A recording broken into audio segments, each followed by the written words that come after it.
I am online once again! Tremble, world, before my electric heating coil of doom! The lobotomite returns. Our lobotomite. Yay! You're back! And it's Monday. And there's a strim. Hello, everyone. Hello. Hello, Crunch. Hello, I must be going, Crunch. There will be no Rons in this stream. I can guarantee you there will be no Rons. Because we're not...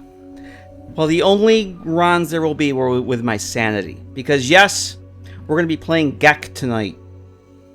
We're playing the GECK. But hello, everyone. Yes. Welcome to hell. I'm actually making a new Vegas mod. Can you believe it? Yeah, we'll get to that in a minute, but I want to say hello to everyone. Hello, Vicky. I hope you're doing well. The Prince of Player Home, she says. Oh, boy. I'm moving, my real estate office is moving to the Mojave, let's just say. Hello, everyone. Who the hell is here? I see Turning Cog. I see Naire. Hello, Nai. How you doing? Good to see you. Yes, Cardinal fan, that means no explosions. Although, I'm sure we could arrange something for you. I have the power in this happy little program here to make all the explosions you want. Maybe we can work on something. I don't know. We'll see what happens. But I see Brad. Hello, Brad. Levitt. Hello. Dazjap. Crunch was here and gone. Uncle Lander. Hello, sir. Long time no see. I hope you're doing well. I see Jinja Ninja stumbling out of the cave. I think we have a new cave for you, Jinja. A new cave just outside Boulder City. We'll take a look at that later. Speed Geezer. Hello, sir. I see Cooper Girl. Romper Stomper Bomper Boo. I think I see Can Do. Hello, Can Do. I saw Deckert. There's Deckert. Hey, Deckert. At least it's not raining. I'm sorry if I missed anybody. But yeah, welcome everybody. So I'm going to attempt to work on a mod tonight. A new Vegas mod in the GECK. And I very little experience in it. I have more experience in the past 2 weeks than the entire time I've been playing the game. So it ought to be amusing and challenging. Background on this project: it is a player home. It is a player home. I've never done a player home for New Vegas before. People have asked me to make them, wondered why I don't make them, and my response was always, well, there's already really good player homes for New Vegas. I don't need to make more, and I never really wanted to spend it, but I do see myself playing more New Vegas. And I had an idea for a project for a long time, and so I decided I was going to go with it. Cooper Girl, yes, I believe it has been a while since you've been in one of our streams. Welcome. Welcome back. Good to see you. A new holiday home would be interested to see this cave. Well, Jinja, I can rent it for you real cheap. We'll take a look at it, see if it's up to snuff for you. How you doing? Good to see you. So, yeah, you may or may not be familiar with a mod I put out for Fallout 4 towards the end of last year, the Outcast Hideout. That player home was based on... Oh, geez. Divine Wrong just subscribed. Brad gifting 5 gift subs to Divine Wrong, Lilac, Lee Ratty, Beelzebub, Learati 1984, and Red Knight Alex. Subscribed. Brad, thank you very much for those gift subs. Appreciate that. I hope you're doing well, Brad. It's good to see you here. And we'll let you do the thing here. Yeah, thank you very much, Brad. I appreciate that. It's wonderful to see you here. I appreciate that support.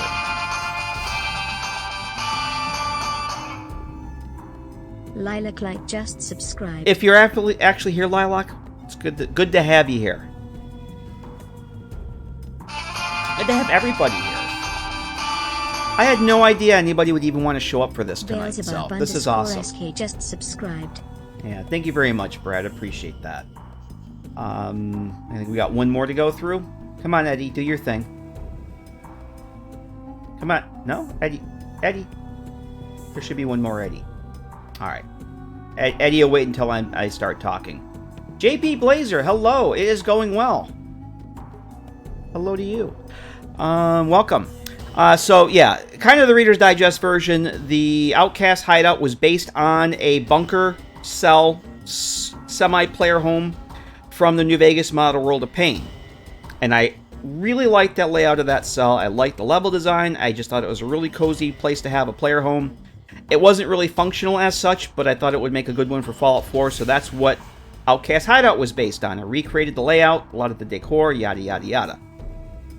World of Pain for Fallout New Vegas is actually a modder's resource, which I didn't realize until somebody came out with a stripped-down version of World of Pain and removed a lot of the content that I actually like, including Reimann's bunker, but they cleaned it up, re-optimized it. It's fucking great, and I'm probably going to be using that version, the stripped-down, the light version. But without Reimann's bunker, I thought, well, since it's a modder's resource, I can remove everything from World of Pain that I don't want to use and make a player home out of Reimann's bunker and move it where I want. So that's what I'm doing. I'm kind of backporting my Fallout 4 mod back into the original form factor, if you will, for the New Vegas mod.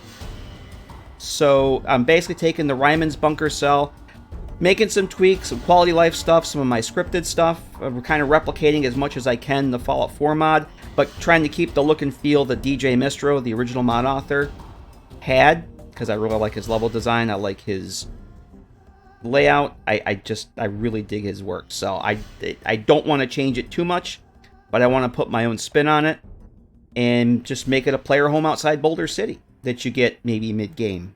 It's because the original one is right outside Good Springs, and I think it's a little much for a Good Springs home, and it's kind of halfway between Good Springs and where Underground Hideout is that I normally use, which is over, oh, what the hell's the name of that state park? There's a state park right outside Red Rock Canyon. It's a little too close to that, so I moved it over to Boulder City.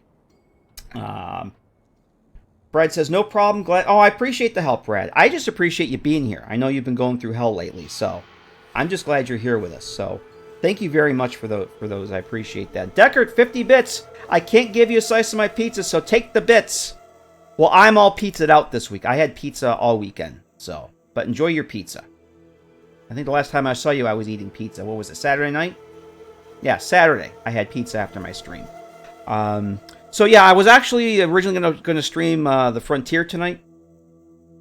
I'm just not in the mood to really play a game. I really was more in the mood to chill and work on the mod. And I figured, well, I can stream and do that. And people can laugh at me and navigate my way around the GECK and break shit. So, that's what we're doing. We're going to break some shit. Let me switch over here, and we'll get actually started here. Do I need this off? I'm going to leave this background music on. You guys let me know if it's too loud or too... It's the same background music that we normally use, so hopefully it won't be too intrusive. I just got to have something. So, we're going to launch the GECK and launch up the cell here. So, the original... Actually, I got to... Once this... I forgot to move my other window over here. Mod it till it breaks. It doesn't take much with this game. But, yeah, the original World of Pain, Reimann's bunker has a cave cell that's attached to it. And you have to go through the cave, go through some giant rats to get the key to get inside. And once you get inside, you can kind of use it as a player home. It's not really set up for one. I think the cell actually may reset. But it's pretty cool. I've always really liked that cell. And I kept the cave. I changed the entrance a little bit because I couldn't really find a good place to put a cave entrance near Boulder City. I tried. And I had one, and it just wasn't working for me. So I've actually changed. It's not an actual cave. There's still a cave, but the entrance is more like a sewer utility tunnel type thing that you access through a sewer. We'll take a look at that later. So I've made that change to the cave. Everything else is exactly the same. You still have the same enemies you have to go through. You still have the same place to go to actually get the key to get into the house. And let me move that over there, and I should be good. Yeah, I had to move the cell window here because it's blocking the chat, and I gotta actually load up the cell here. We're gonna go right into the bunker cell. So I do have a lot of the scripted stuff already together. I don't have a sorting system yet, although I do want to do one. But what I kind of wanted to do tonight, since I'm really I'm extremely tired, more in the mood to just kind of chill and poke around some stuff. There's some table lamps and desk lamps I would like to get working. So I have an idea. I already have a toggle script set up for that works similar to my Fallout 4 light switch script. So I maybe will rig up a couple of the desk lamps tonight. I would like to go and replace some of these Havoc misc items that you can pick up. Replace a lot of this stuff with static. I'm probably going to move some of this stuff around. But things like all these pre-war books that are actually lootable, I want to make all that stuff static. So I've gone through, I kind of rated Jokerine's modders resources over the weekend. If you guys don't know Jokerine, you got to go check out her modders resources, and her mods for both 3 and New Vegas. They're fucking awesome. I actually want to use some of her player homes pretty soon. So, yeah, I've got some static objects that Jokerine put together, some mashups for things. I want to replace some of that stuff with the lootable miscellaneous stuff, because nothing I hate more than going in one of these, a New Vegas or Fallout 3 player home, where nothing is static and you hit something, and it's that way for the rest of the game. And I don't want that, so. Jokerine does make great mods. She makes some really fucking cool assets. This is her stove, actually.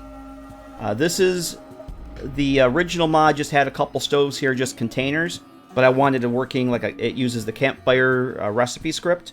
So this is an activator, and you activate it, you get basically the campfire menu, so you can do all your cooking and whatnot. Originally, I had the stove mesh that they have in the Ultralux. But I liked hers better because it has the egg timer, it has the timer on it, and a little bit of healing powder, the frying pan with the fork. So that's Jokerine's mesh. I already have a couple other ones of hers in here someplace. I don't remember where I put them, but I have a whole bunch already picked out and some more. Like, she has a magazine rack, because I do want to have a magazine and skill book display. So when it's going to be a container, that when you put a skill book or magazine in, it activates a static reference on the shelf, kind of like how Underground Hideout does it. But she has a really cool wire magazine rack display that I'm going to use for that. Now, probably for the skill books, I'll do a skill book, like a bookshelf type thing. So I have a bunch of her assets. We'll probably end up using some of those to replace the static stuff, and vanilla meshes for the rest of it, like some of the books. I want to just use the vanilla statics because they're fine for that. Oh, this is this Jokerine's? I think this is a Jokerine mesh here too. Yes, it is. This is a Jokerine mesh. It's a mashup of the sink and a vault locker. So you have a little cabinet underneath. It doesn't actually open, but this is a sink. It gives purified water. Otherwise, I had just the vanilla purified water sink there. And it was sitting a little bit too low for me, so I grabbed one of the rusty vault lockers and just put like a little pedestal there that's actually under the floor there. But yeah, that's a Jokerine mashup too. And it's an activator. It's a sink. You can get water from it. It's pretty cool. Speakeaser says, am I the only one who never saw the Peel of World of Pain? It's not for everybody. I'm more interested in the level design from it than anything else. I thought a lot of it was not, it really was not lore friendly at all, but it was fun. Yeah, it was bullet spongy. I agree with Brad. That's why I like the new light version of it. It gets rid of all the NPCs pretty much, like the Tech Vipers, where the Tech Raiders are gone, all the tanky NPCs are gone. I'm pretty sure it just replaces everything with vanilla leveled stuff, but I'm not 100% sure. Every dungeon I've gone through in the quote remaster of it hasn't been they've been tolerable.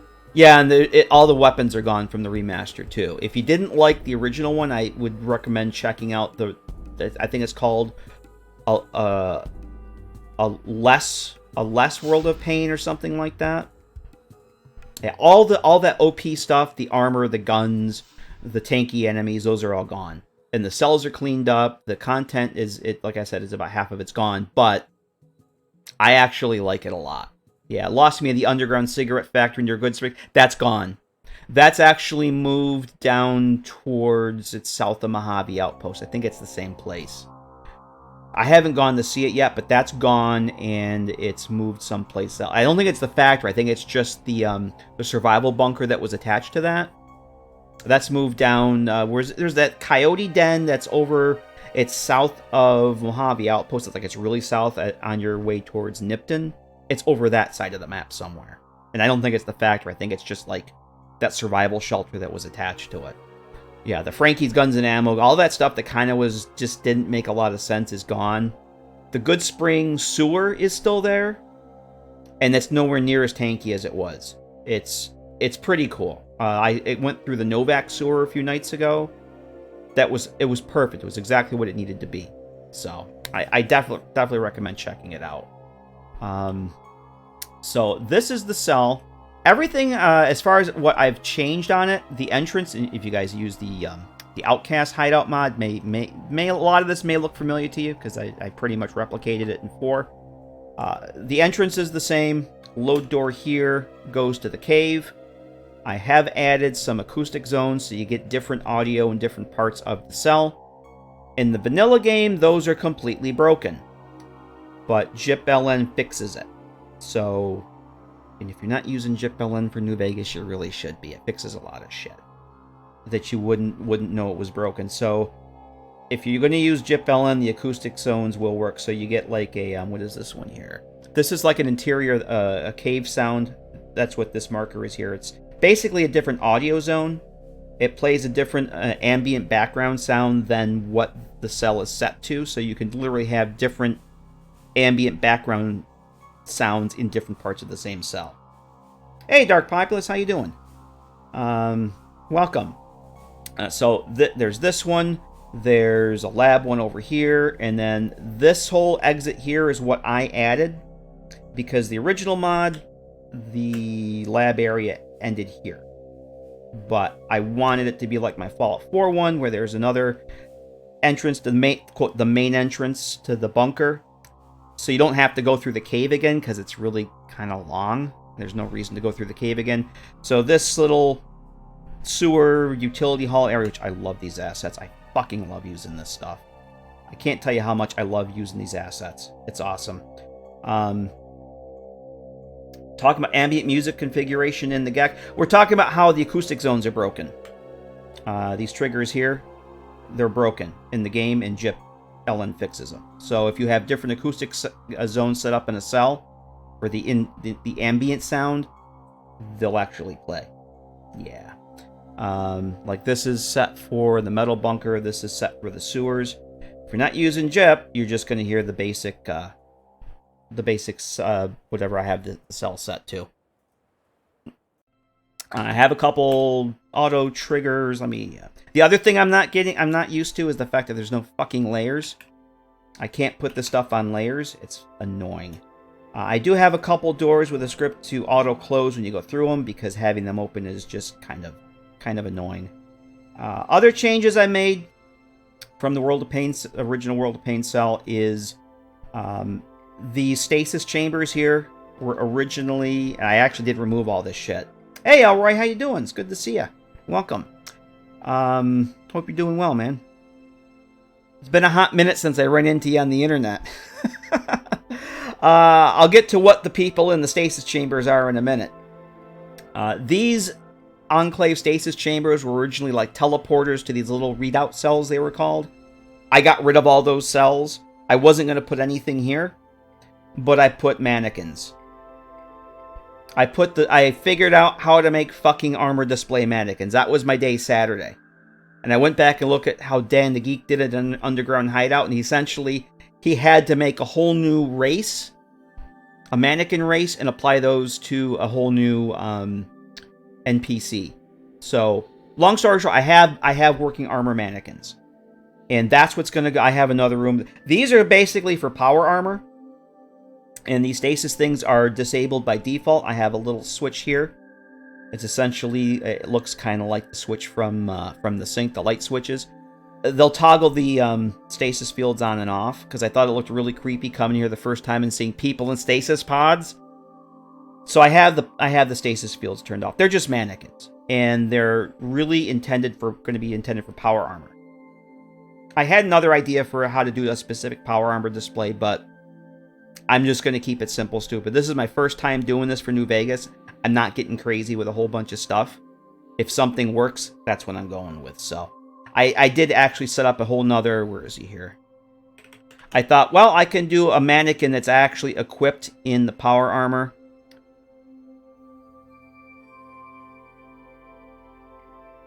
that's equipped in the power armor, and when you put pseudo power armor into a container, it enables the mannequin with the power armor on, but they got looking, well, there's basically around 6 types of power armor. That gets a little janky, a little complex. It's like, you know what? I'm not doing that. I'm just going with mannequins. And people can deal with there be creepy mannequins in the work bay. That's just the way it's going to be. So there's male, there's female, there's a script. You can change the gender. They're essentially work the same way. If you're familiar with how they work in Underground Hideout, they're essentially work the same way. I set them up exactly the same way Dan the Geek did. I referenced how he did things in his script. There were some things I actually had to use the way he did it, because otherwise they would spawn in the middle of the floor here when they're supposed to be here. There's essentially, everyone has an X marker heading that they're parented to as a linked reference, and the script, there's a script that runs every time you enter the cell that basically forces them back into that position where they're linked to, because otherwise they were spawning out in the middle of the floor and it was really creepy. And there's also part of the script that disables their AI and makes them unconscious, because otherwise, even though they have no AI package on them, if you just put them in the cell without the script running, they still look at you, their arms still move, and you can still talk to them. And you just get the, what do you need? Generic dialogue. And they blink, and it's fucking creepy. So, yeah, the script, all the stuff that Dan the Geek did, I had to re-implement because otherwise it didn't just work. So I added this. This is be the main exit. Mannequins. Why did it have to be mannequins, right? Autodoc. I have an Autodoc. This whole area is going to be set up like my Fallout 4 mod is, but the Autodoc, it's an Autodoc. It will restore your health, repair broken limbs, cure addictions. And I initially was going to use a vanilla script. The Dead Money script that I think it was Dead Money I was looking at didn't have the message on it, which I really like having a pop-up message for some feedback that says, hey, you did the thing, or you're healed, or you're cured, or whatever. I want some feedback on it. It didn't have the pop-up message. The Lonesome Road Autodoc script did, so I used that. And then when I was testing it, I realized, hey, I'm not getting my addictions cured. The Lonesome Road Autodoc script is kind of broken. They didn't put the player definition to remove the withdrawal spell. Usually you would put player dot remove spell withdrawal jet or whatever. Nah, they just put remove withdrawal without defining that it was supposed to be the player that has the remove. I think Yup fixes that, but the vanilla script is very broken. So I basically copy pasted that into a new cell or into a new script, fixed what needed to be fixed, added the reference the message. Yeah. There is no game that's Papyrus Deckard. This is not Papyrus. It was like player dot remove whatever, and they didn't do the player dot part. Yeah, this is not Papyrus. This is very different than Papyrus. In case you didn't know, Skyrim and Fallout 4, the creation kit scripts are in Papyrus, and they're not part of your mod. They're a separate file that you have to pack with your mod. This, they're in the ESP, and they actually show up. Where are the scripts here? They are actually an object. They're actually a form. There we go. There's actually a scripts field, and these are the scripts. And all your source, you write everything here, you hit save to compile it, and it's all right there. So your scripts become part of your ESP. And if you use the same script in another mod and you change it, but you keep the name the same, there's going to be a conflict. That's something to be aware of. Hey, DJX, how you doing? This is the game of hell. How you doing, Hardcore? This is the GECK for Fallout New Vegas. I'm working on a player home mod. If you know what the creation kit for Fallout 4 or Skyrim is, this is pretty much the same thing. This is how the sausage gets made. What's up, DJX? How the hell are you? This is the kind of game that drives you insane, though, to answer your question. So this is going to be the workroom. There's already, DJ Mister already had a workbench and a reloading station in here. I added this little repair station here. This is one of Joe Kareen's mashups toolbox. I made this an activator and put script on it to open the repair menu, so you can come in here and repair your gear depending on your repair skill. It'll cost you caps. It's basically like going to someone that repairs your stuff. You still have to pay caps for it, but it's all based on your repair skill. So, what mod is this? This is gonna be my first New Vegas player home. It's based on the Reimann's bunker from World of Pain, because that's a modder's resource. It's got open permission, so I'm stripped everything out of it, except for this cell and a cave that's attached to it. And I'm reworking this. DJX, this is what my Outcast hideout mod for Fallout 4 was based on. This is the cell. If this looks familiar at all, the layout and everything, this is what Outcast Hideout was based on. I'm backporting Outcast Hideout back into the original mod, in the original form factor. So, and I actually have some scripted stuff. The vending machines, the Nuka-Cola, and the Sunset Sarsaparilla, I did these was it last night I did these? Yes. Yesterday, I put a script on these that it will, for each one, the Nuka-Cola and the Sunset Sarsaparilla respectively, any Nuka-Colas you have in your inventory, we'll say, it'll put them into the machine and make them ice cold. Any that aren't ice cold that are in the machine, it'll make them ice cold, and you can just store them there. And same thing for Sunset Sarsaparilla. There's no ice cold Sunset Sarsaparilla in the game, so I made some. Yep, I made a new, and they're not potions, they're ingestibles. I made new ingestible ice cold Sunset Sarsaparilla, and it's essentially the same script, but your scripts do not have properties like they do in Papyrus. You define everything as part of the script. You define the form. If it's a reference, you give it a reference ID, you reference that in the script. There is no properties. These are your properties. So it's not like Papyrus. You can use the same script and use different properties. You have to kind of work around it. It's a little different, but I kind of like it that it's part of the ESP. It makes it easier that you can just go here and you assign things. You can assign... What is the base here? This is how you assign a script. It's pretty cool. It's different. It's got ups and downs to it. Let's say. This is going to be lit. It's already lit now. This is all the lighting that the original mod had, but I do want to go and make every room with light switches. I actually have one on the wall over here. This is I just dragged this out of the object window. But I love these light switches, so I'm going to be using these. But this doesn't do anything right now. And I think this says electrical switch on it. Yeah, I'm going to make my own, attach the script to it. Using Zulu right now, oldie, but so... Oh, thanks, Elroy. I appreciate that. That's one of my favorites. That was another one I got inspired by a Fallout 3 mod. There's a mod gunslinger. I want to say it's 6972. I might be wrong about that. He has a listening post bunker that's outside Rivet City.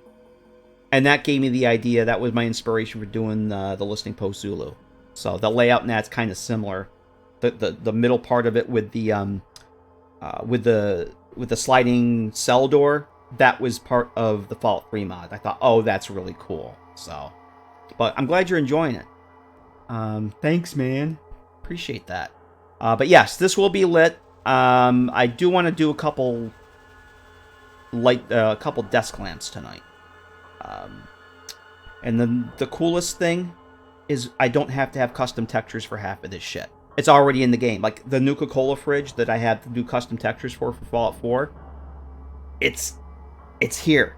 I just had to go and grab it out of the object window. Well, actually, I duplicated a vanilla one, renamed it in that, because I think if I end up doing a sorting system, which I'm going to try, all your food and drink are going to go... Well, your drinks are going to go in here, and food will go in here.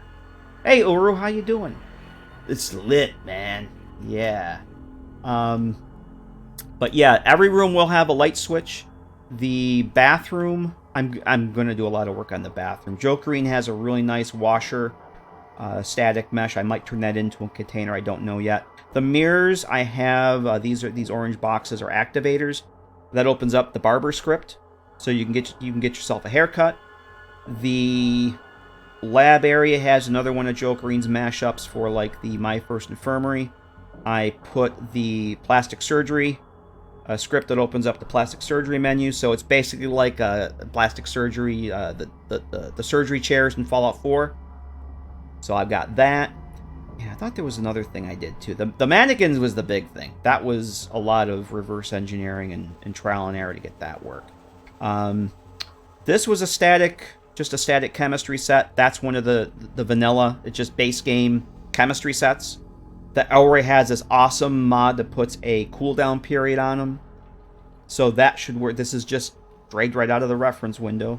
Or I'm sorry, the object window. So Elroy script should work on this. Science skill 25 or more, you can make stim packs with it. And Elroy's, I think, is a 3-day cooldown period, so you just can't keep coming back to it. You gotta wait. So that'll work.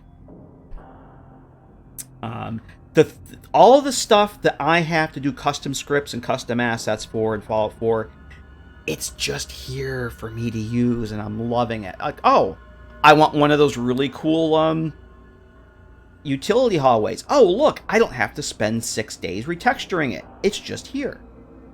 When I redid the cave entrance, the fact that there was a transition piece to go from a cave to a utility hall, I'm like, you gotta be fucking kidding me. I would have to cob this together from about a dozen different pieces in Fallout 4, and there's just cave to utility transition, or whatever the hell it was called. I'm like, you gotta be fucking kidding me. So let's go look at the cave real quick. I promised Ginger Ninja I would show him the cave, so we'll go take a look at the cave real quick. I did change the lighting template and the image space from the original because I thought it was way too dark. So, but this is Reimann's cave from World of Pain. The only change I've made is the entrance. Everything else I've left, and I'm going to leave. It doesn't need anything more. I added this area here. This would normally go out to a cave, just a cave entrance outside of Good Springs. And I couldn't find I tried using a cave entrance because this is going to be out near Boulder City. I couldn't find a good location to put a cave that made sense. Because if you figure there's a cave entrance sticking out anywhere near Boulder... Did I say Diamond City? I meant Boulder City. I may have said Diamond City. Any cave that's sticking out near Boulder City, somebody would already have gone to. And yes, there's going to be evidence that people have been here. And it just didn't look right. So I figured, you know what? I'm just going to stick one of the... Once I saw this is a transition piece here. This utility door entrance, it's part of the fucking cave. It's cave hall door small is what it's called. It just fits. It was like, I couldn't believe that there was a piece like this. I was just like, you got to be kidding me. This is awesome. So I made this short little utility hall with one of the sewer entrances. It's basically a storm drain out behind Boulder City, and that's how you get there. And there's these wonderful little vacuum tube lights I had to cob together in Outfit Studio for Fallout 4. They're just here, and they're gorgeous. They're so cute. So, and a little debris and utility door, and there's my entrance.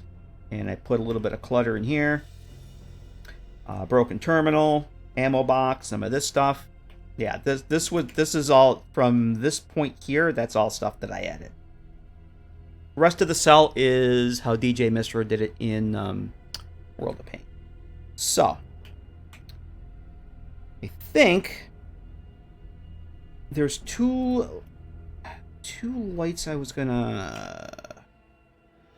Oh yeah, oh there we go. Yeah, the lighting in the GECK is really wonky too. If you move a light marker, the lights just go dark, and you have to refresh the cell to see what it looks like. Lighting in this is the Fallout 4 creation kit is, as far as the lighting goes, is light years beyond this. This is the Stone Age. So I want to make some of these desk lamps. You can turn them on and off. Like this corner really needs some light, but I don't want to add too many more light sources. I like the lighting the way it is, the main lighting for the cell. But because it's New Vegas, you don't want to dump too many light sources into a cell. So I'm not going to really add too many more lights, but I do want to add a few of these little desk lamps that you can toggle on and off.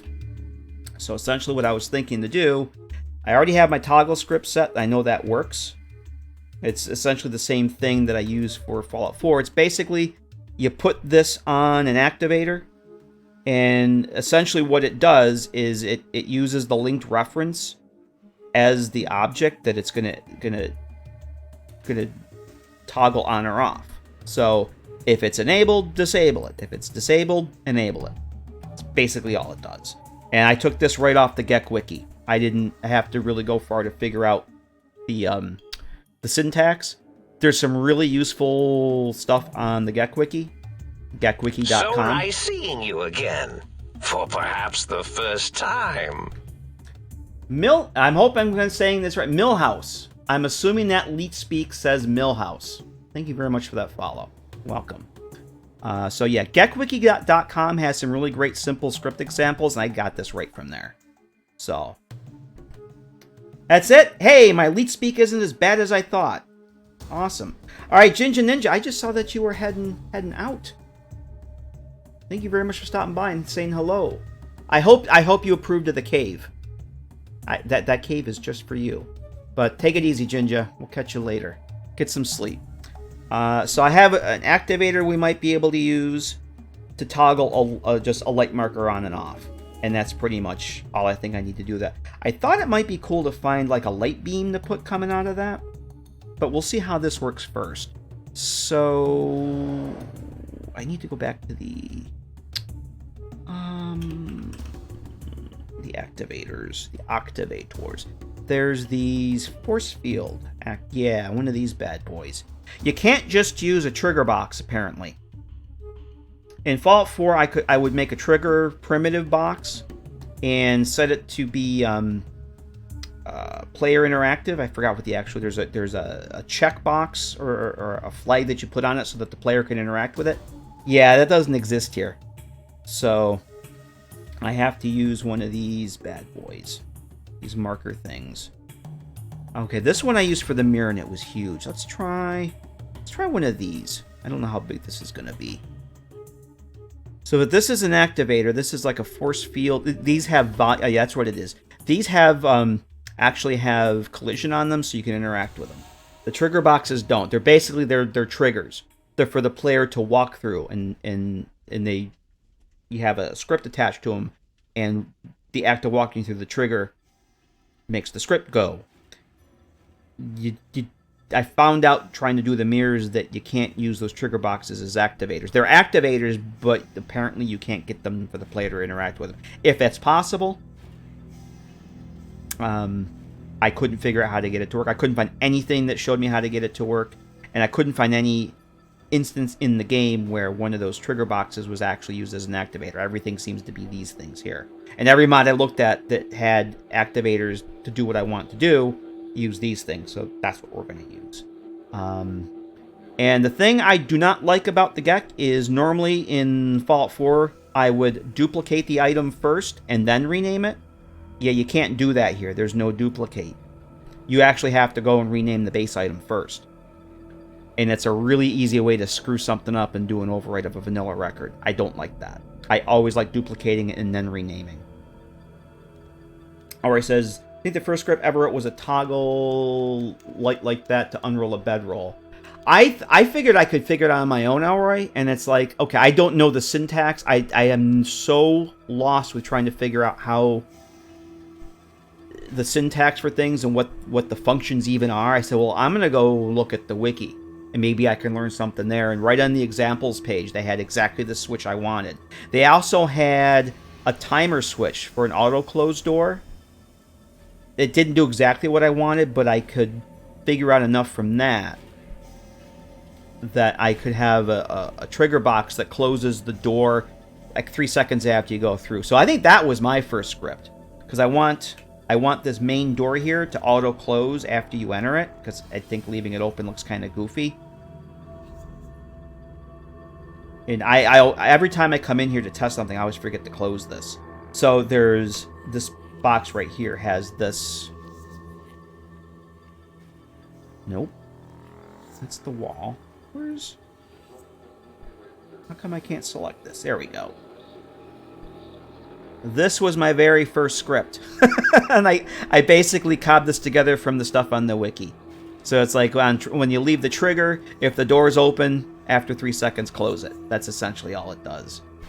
Example. Yeah, there's some good... I was looking at the timer stuff there, too, because I want to replicate the harvestable crops that I have in my Fallout 4 mods. I was looking at how Dan the Geek did it, and there's a cool timer function that I might replicate.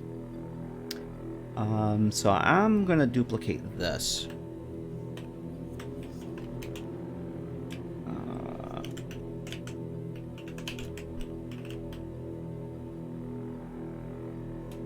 I think we'll call this one desk lamp. And yes, we definitely want to create a new form. We don't want to overwrite that. And I'm finding myself, after every time I mod session, I'll go through Xedit, make sure I didn't make any unwanted overwrites, because it's really easy to do. It's so fucking easy to do. I'm going to replace the script with my toggle. I've never done this before, so bear with me if it doesn't work. We don't want an obstacle. We don't want an unloadable map. Okay, so there's our trigger. Yeah, that's a big boy. We got to scale that down. Oh, there's got to be a smaller one that I can use. This will work for now, though. It just needs to be really small. I may even want to use a different size one. Can I bring this down, like, 3? Or what about 1? No, that's too damn small. 2? 2 will work. And this is a lootable checkerboard. Jokerine has a really cool static one of Nuka-Cola and Sunset Sarsaparilla bottle caps that I'm going to replace that with. So I think, you know what, maybe we'll make that a bit bigger. And the whole not having a motion gizmo, I'm also getting used to. Yeah, it's just so much jankier than what I'm used to. It still works, it still does what it needs to do, but wow, this is so different. That's what I want. So we'll try that. I can always move this later if I need to. Now, in fact, I think I'm just going to get rid of this for now, because that's going to get replaced by a static. This may be going away. I don't know. That's good. For what it needs, that's perfectly fine. So let's get our light. We have a warm light. I don't know what the lights are at all. Ones I've used, I've looked at other cells that do the same kind of thing I might want. Is there one for a lamp? Lamp light. Oh, let's see what this one looks like. Lamp light warm. Oh, it's from Little Lamplight. Okay. I got it. Lamplight warmer bright. Cave lamp warm. Is there like a lamp bulb one? Nope. Let's just go with a warm. I kind of want this to be a warm light. Can always fix it later. Basement key, cave, ambient, metro. Yeah, I don't know what any of these are.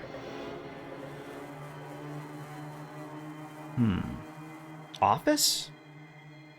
Yeah, there's key lights, ambient lights, and I'm still not at all familiar with what these are. So, yeah, I'm going to go with an office light. We'll see what that... I can always change it later. It's going to be very small anyway. My markers on? Yeah, markers have to be on. So we'll drag that up in there. Somewhere. Where did it go?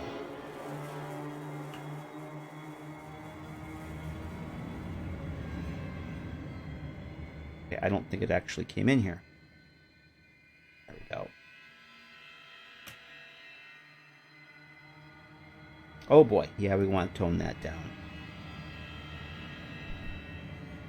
Just want this to be very subtle. Again, I'm so not used to how the lighting in this works.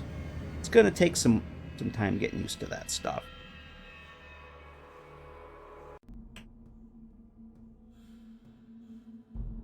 Really? Looks so brighter than I want. Well, we'll try it out. We'll see what happens. That might actually be okay. Alright, so what I gotta do first, though, I gotta move it. Because we need to set this up as a linked ref. Because this is what tells our script what to, Can I not hit this? Oh. It's not letting me select the light. Isn't that special? I had this problem with, something else yesterday. It would not let me set this as a... Yeah, it's,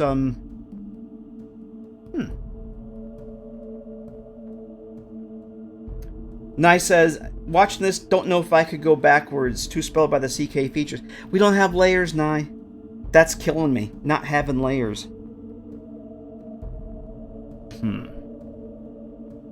Let's give that a shot. Because I know that this is going to have to be set to be persistent. So that's a good idea. That's the other thing. I'm so used to just the game, the CK making things persistent on its own. Nope, no gizmo. You got to do X, Y, and Z to move stuff around. If this doesn't work, I'm just going to use an X marker for it. Hey, Elroy had it. There you go. Beautiful. Thank you, sir. Yeah, it has to be persistent. Go figure. See? I knew somebody would know what they were doing. It's certainly as hell not me. Thank you, sir. Yeah, layers is a deal breaker. Alright, so we should be good there. The only thing I did want to do is I want to put sound on that. I don't know if that's gonna... It should have a sound. Let's try that. Okay, it has a... Yeah, we definitely don't want a force field looping sound on it. And to activate, I was looking through here earlier. Was it OB... And you can't filter anything either. You can't search. That's the other thing. You can't filter or search for this stuff. You got to know what you're looking for. And switch B. We'll use that. I like it does actually play the sound when you select it. That's pretty cool.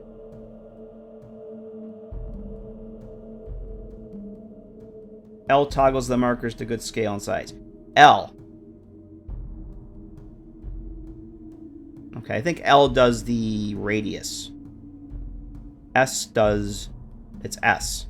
But I actually prefer going in here and doing it au manuel. I think I had 50.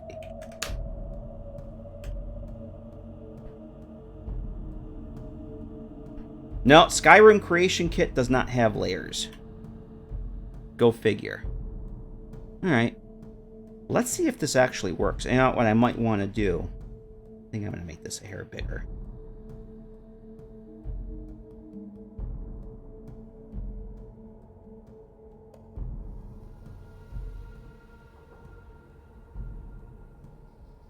X, Y. Why? Because we like you.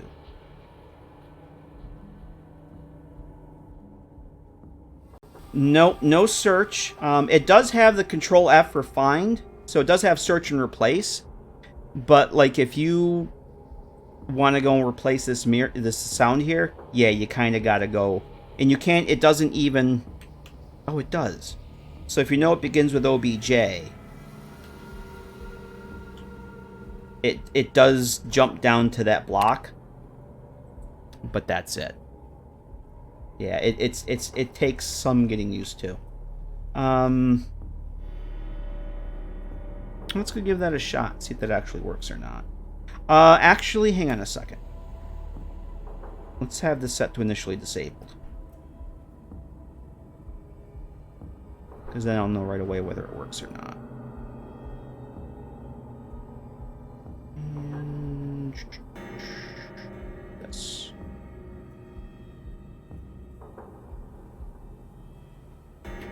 The GECK is like an... Yes, Uru has it. The GECK is like an onion.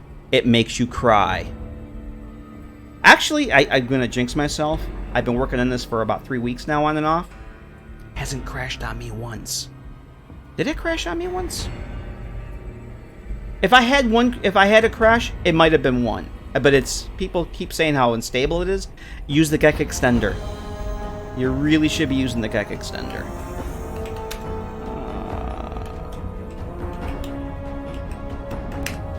So I'm going to COC into the cell.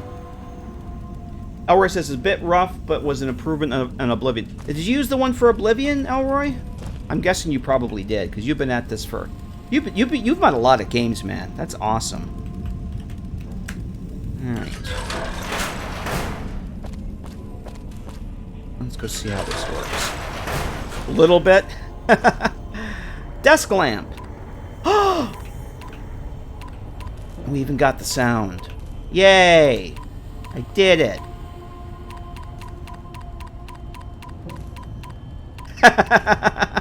That's actually pretty good. That's about the amount of light that I would want, too.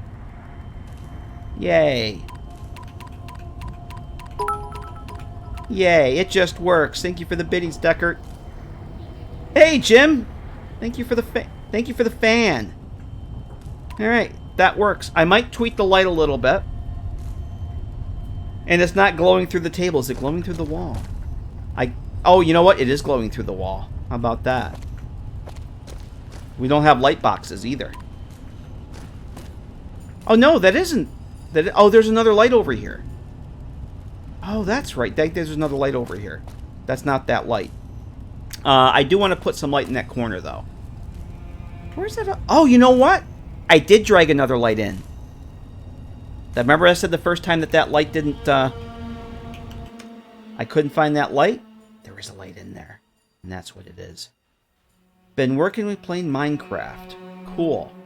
That's good to see ya. Yeah, see, I did drag that in. Let's get rid of that. And we'll go try that again. Actually, before we go back in, let's try something else here. Wouldn't it be cool if I could put like a little light beam on that? So there's a little bit of a beam of light coming out of there. Not that it needs it, but it would be cool to see. See, yeah, I don't see that spilling into the room here. There's no light boxes. I thought this corner looked a little bright because I was looking at assets to put another lamp, like a toggle lamp over here. And there actually is a lit version of this, but I think it's from the Dead Money assets, which is fine. Because all the DLC are going to be dependencies anyway, because I'm using a lot of the assets for different things. So, all right, let's look for a light beam. Oh, I'm happy that worked.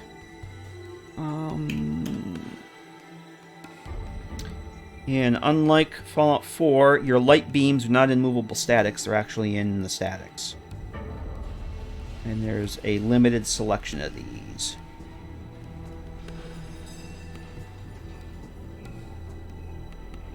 Beam wide 3 dust particles. Oh, I may have to use those someplace. Okay, this one I'm going to use for another desk lamp. The vault window, I have an idea for that. Let's try this. I'll have to scale it down, though, quite a bit, I think. Let's try that. I'll probably parent this to the light.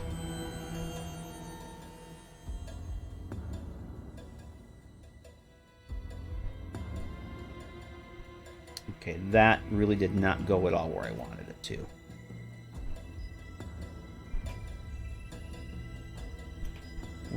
Oh boy, yeah, that's huge. Holy shit. Well, yeah, really? You're not gonna let me move you. No, as soon as I select it, it deselects. What the actual fuck? Try this. Yeah, I'm so not used to how this works. But we're going to try it anyway.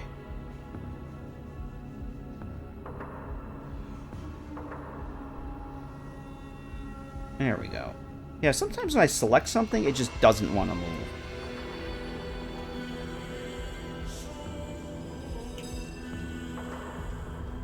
I would like to have like a little beam coming out from the lamp. So let's see. I can put that in there and then parent it to our light bulb marker. That would be cool. It's definitely challenging my patience with getting things where I want it to go. I'm still...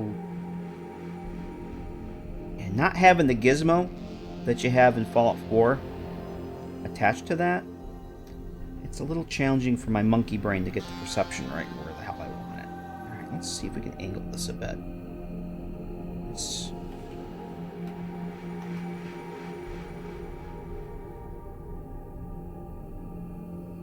Oh, that might actually work. How about that?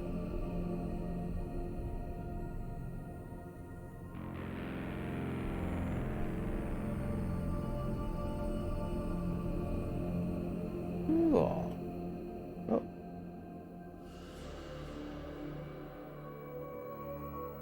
Hello, Chocolino. Alright, I think it's just a hair. That works. Hey, DJX, you take care, man. Thanks for coming and saying hello. Have a good night. It's always good to see you, man. I didn't ask you, are you keeping busy with the project? I see you posting screenshots and stuff. Same, yeah. On a break. You deserve one. Well, take care of yourself, man. Vin Holland, hello. I don't know if I said hello to you, Vin Holland, but hello. How you doing? Let's do this as an enable parent. Beautiful. So that should get enabled. Now what I could probably do is just put an X marker down and parent them both to that. But for now I'm going to do that. I'll probably do that for any other lamps I do. Especially if this works the way I want it to and it looks cool.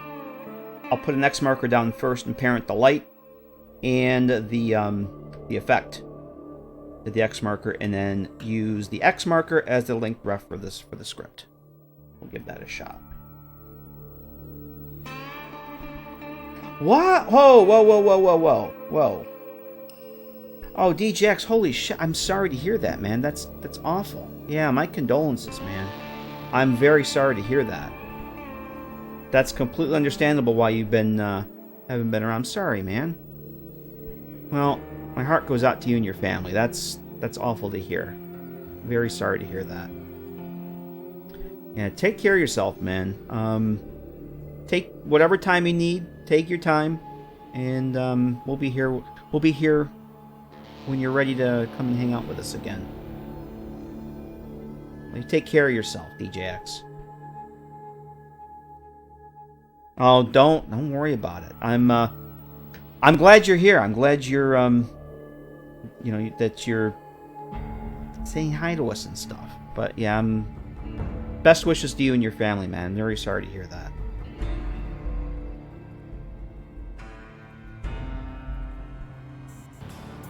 Alright,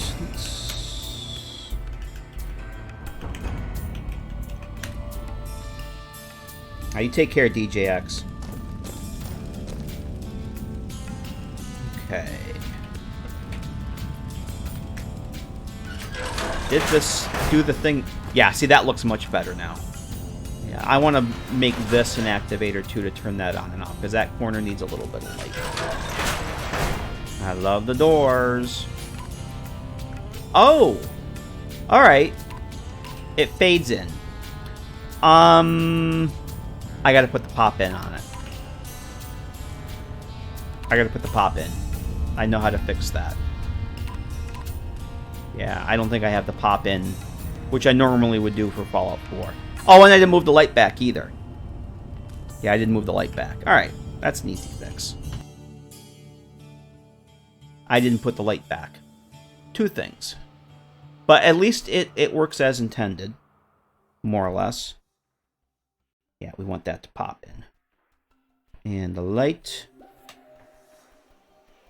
needs to go back here. I moved it so I can do the parent. Cool. Yeah, I think the beam looks pretty good. Let's see if we can get it to actually do what I want it to do. I love the sound. I love the light switch sounds.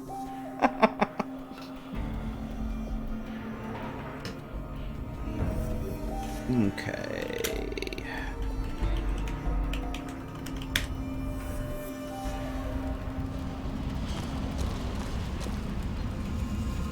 I probably should just unlock this while I'm developing, so I don't have to keep doing that. I think I might want to do that. Or move the COC marker in. Hey, there we go. Oh, it still kind of fades in, though, doesn't it? Yeah, I don't know that there's a way I can avoid that. It still wants to kind of fade in. That might be just what it does. Even though I have the pop-in set, it still wants to. Unless I actually do parent it to a marker. That might make a difference. Let's go try that. I mean, it works. I wish it would just pop in and not fade in like that. Other than that, it works pretty good. And it doesn't bleed through the wall.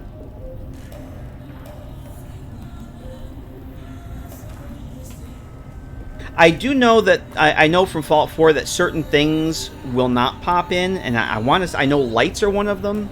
I'm sorry, I think certain things won't fade in. I got it fast backwards. Never mind. Yeah, it might be just the behavior of it. That just might has to be the way it is. But instead of having it parented to the light, because I know lights don't fade in, they only pop in. Let's try it on an X marker. What I was originally saying, I'll make an X marker, parent the light and the beam to the X marker, and have that as the linked ref for the script to toggle on and off, and see if that makes a difference. I don't know that it will, but this is why we're here. Behold the power of science. I don't have the Dr. Klein stuff set up for this scene. Turning Cock says light switches real add the appearance of quality of life. I like having the light switches. I don't like just walking into a place the first time and having all the lights on. I like being able to turn them on and off. Let's do this first. Let's get rid of this. And it's pretty easy to do. It does take a little bit more time, but time is an illusion. Lunchtime doubly so. Hey, Javopi, how you doing? So let's undo this as the enable parent.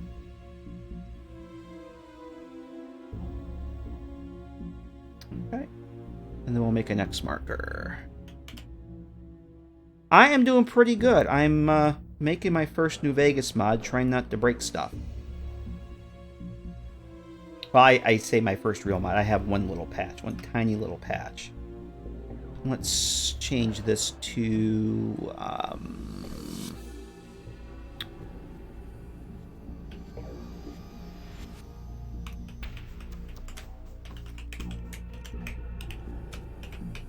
let's give this a name.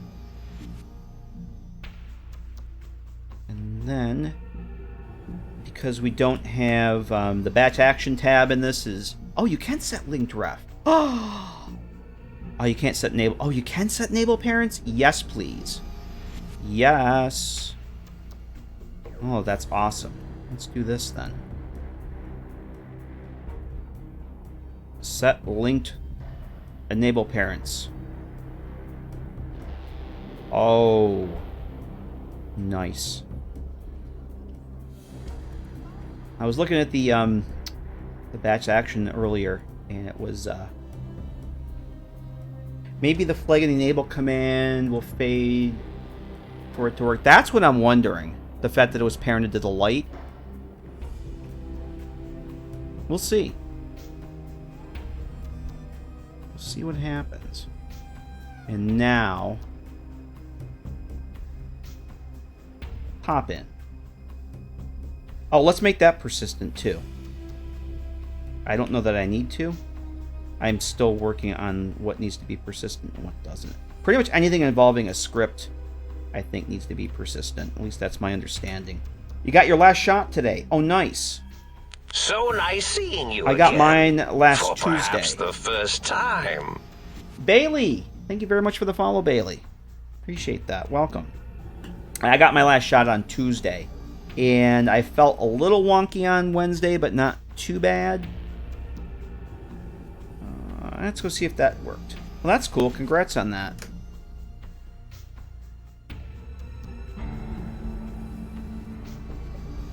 Anyone have the Windows Update F up anything on the PC? I think the exception to that would be no.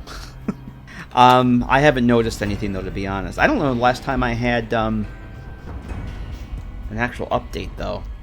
What am I looking for? Oh, I was going to go unlock that door. What didn't I? Wasn't I? I did not. Oh. Oh, might help if I...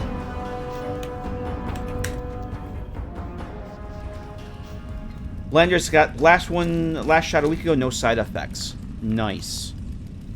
I am the Crow. You got yours last week. Cool. Alright. Let's see if this works. If it still fades in... Oh! Yeah, it still fades in. I forgot to set it to initially disabled. That's alright. You know, I'm okay with that. That's just the way it's... I think that's just the behavior. Oh, well. Yeah, the sore armpit. My arm was a little sore. It was a little stiff, but nowhere near what I was expecting. You know, I'm okay with that. It does what it needs to do. The only thing I need to do is go and set the marker to be initially disabled. I kind of forgot to do that. We're going to unlock this door here, too. It does need a key. I can always go back and do that afterwards. Just so I don't have to console command it every time I want to come in here. Alright, well that works. What light was that I used? Office light key warm. I'm okay with that. Alright. Let's move that there a little bit. Alright. There was another one on the other side I wanted to do, so let's do that again. Cool. This desk over here. Now, I don't know how much of this static stuff I'm going to keep, so I'm actually going to move this right here. This is all... I mean, none of this is static. I think the globe is static. But this room could use a little light. Like, I'm going to keep... Where these vanilla lights are here for these lamps, those are staying, but I'm going to have those... You can turn those on and off. And I did find off states for the overhead lights. So like I do in Fallout 4, there'll be another static reference that just toggles each model depending on the light state.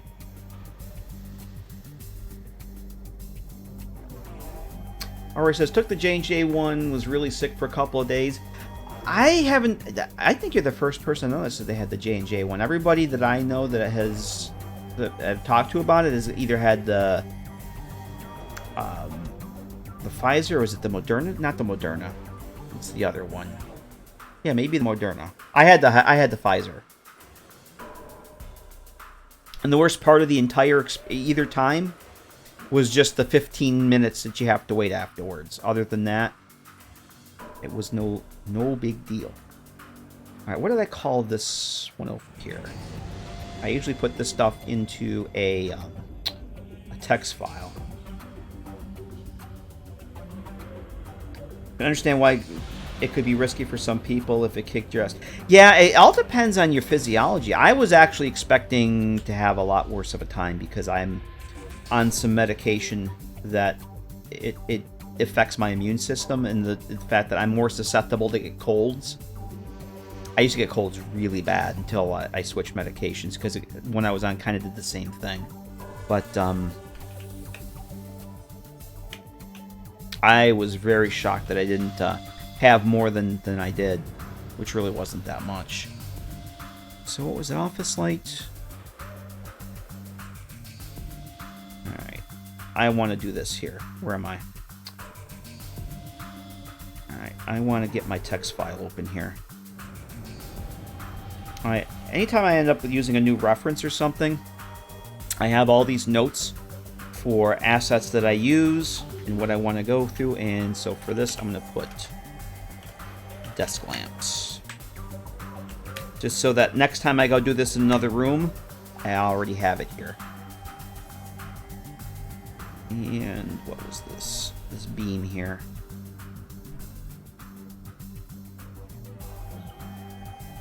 The beam. And that is at 0.03. And then the maca. Okay, get that so it doesn't block chat. Let's see. Okay. So then we're going back to, this was the, I lost it already. Office light key warm. Okay.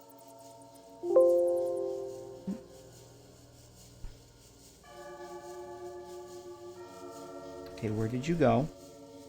There you are. Yeah, I'm still getting used to the fact that you drag something into a cell and it doesn't go where you think it's going to go. Like, it goes nowhere near where you think it's going to go. I think I had 50 on that for the radius. We'll go with that again.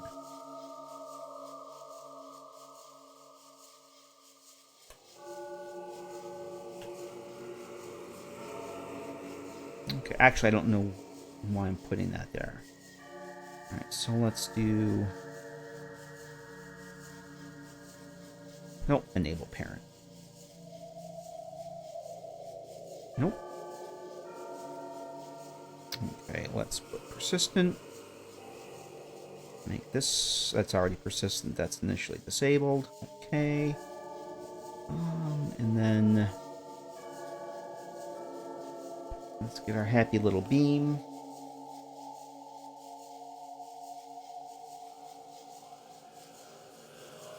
Okay, where did you go?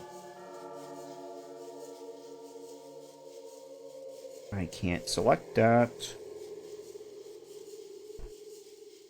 Yep, it's doing the same thing again. I go to select it, and I go to do something with it, and it deselects. Come on. Nope. What the actual fuck? No. Alright, let's try this again. That's nowhere near where I wanted it to go. Like, literally nowhere near it. I wanted you to go here. And you're right there. Okay, what am I doing wrong here? I'm trying to scale it. Trying to move it.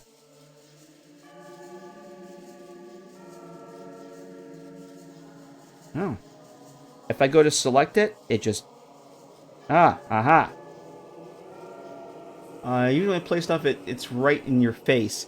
It goes... Look at how far this is. It's nowhere near where I wanted it. And I'm having a hell of a time getting it to move. Like, I don't even know how I got it to scale. What the fuck? How did people make mods with this? Like, if as soon as I select it to move it, it just deselects.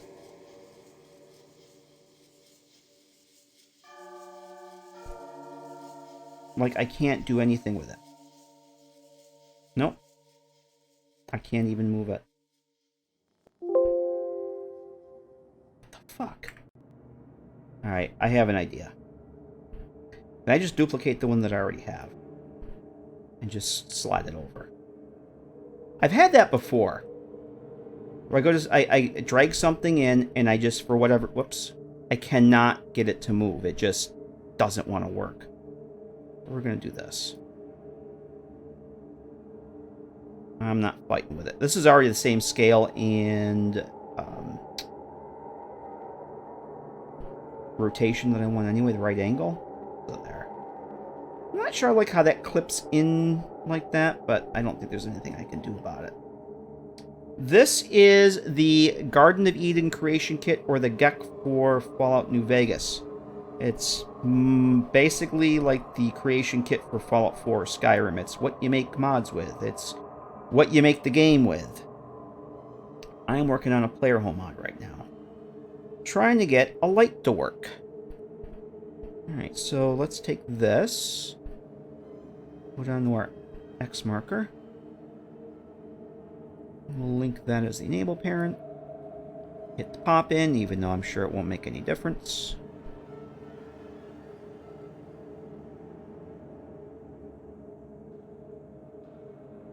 Okay. And I don't need the markers on for this. Oh yeah, and you can't select. I'm so used to doing a Control A to select all in here so I can delete it. Doesn't work. GECK says no.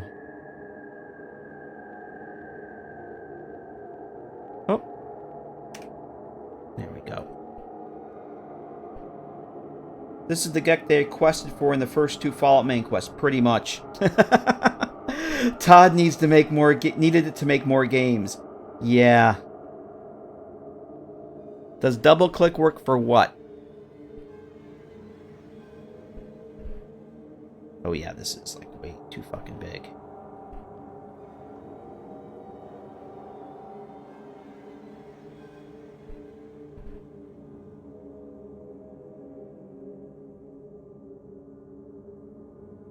Where's the desk I want? There it is. Oh, I should have got the scale off of that. Let's do that right now. Filter text field? No.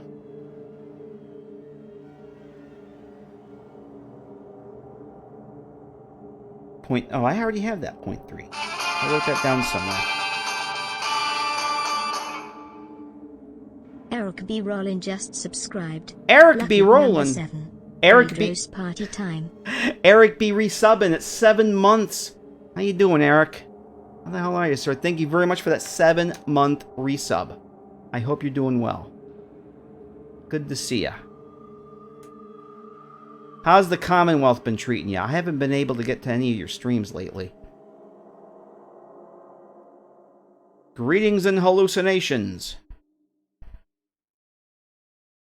How the hell are you, man? It is very good to see you, sir.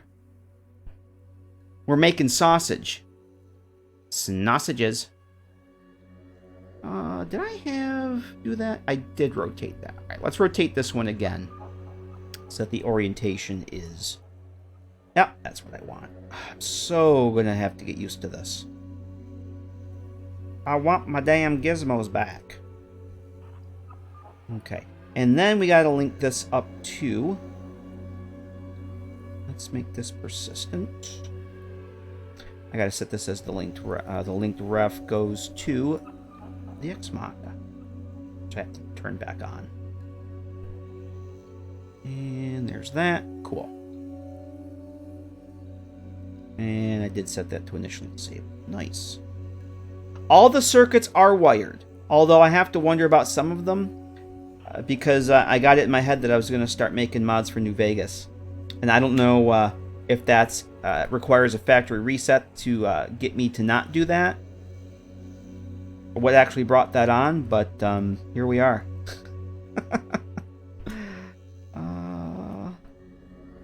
I think there may be a little reprogramming that needs to be done. Okay. Where's my light for this? Did I lose my light bulb for this? Huh. My light source isn't showing up here now. That's the vending machine. Where the fuck did... I didn't delete my light, did I? Hang on a minute.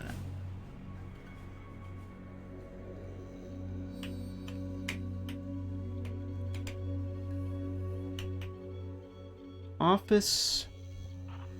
Okay, somehow I deleted the damn light for that.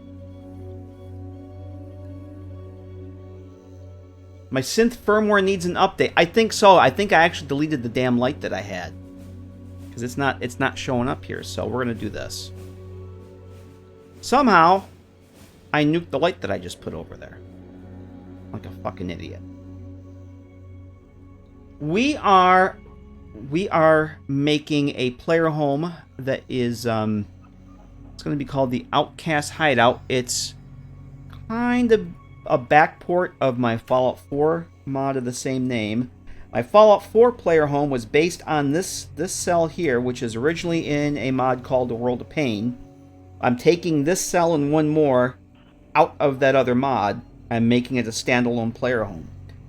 But I'm kind of backporting a lot of what I did in Fallout 4 to this.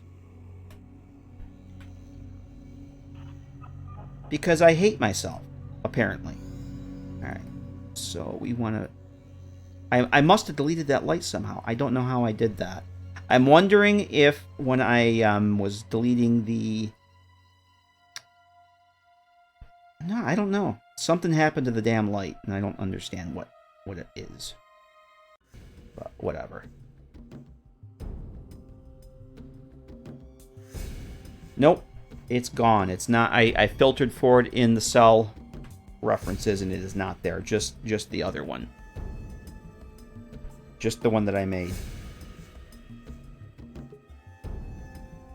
Yeah, the other reason I'm doing this, I don't know if you're here earlier, Elroy, but I'm using that stripped down, cleaned up the World of Pain light, which doesn't have Reimann's bunker in it. So I'm going to start using that one. And I figured, well, I really would like to have Reimann's bunker, but I don't want it outside of Good Springs. So I moved this over towards Boulder City. But I really like World of Pain. I like the level design more than anything. World of Pain with lights, yes. Okay. Let's save that and go check it out. I did put this... Hang on a second. I did make this... Double check this again, because I'm a fucking genius. Yep, initially disabled. Okay. Nice. Alright. Let's see what happens. If this works, I'll give you guys... I'll show you guys what I've got going on here.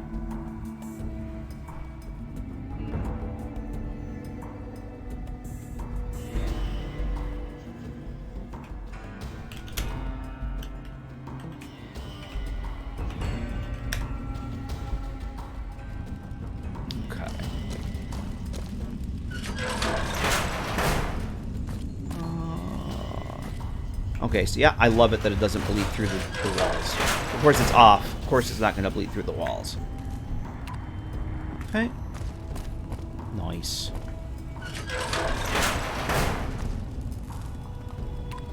Oh, yeah. Yay. Yes, bat files do work.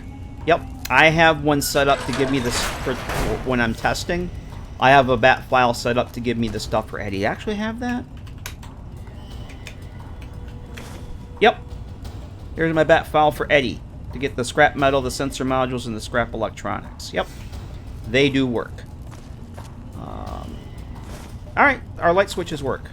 Beautiful. Yay. Such a simple thing. Yep, they work just like Fallout 4. You make your text file, you put your stuff in it. As far as like commands or anything, I'm not really sure, but yeah. F is still money, A is still bottle caps. Yep. Alright, so here's our sink that we were marveling at earlier, one of Jokerines' cool little mashups. Actually does, gives you water. There's the cooking stove. Brings up the campfire menu with your recipes. There's that. This will eventually, when I get the sorting stuff working, this is where the food will go. This is where the drinks will go. I have not tested it with that, no. Not quite that far. Would you like to get a haircut? Yes, give me a haircut. And then you can get the haircut.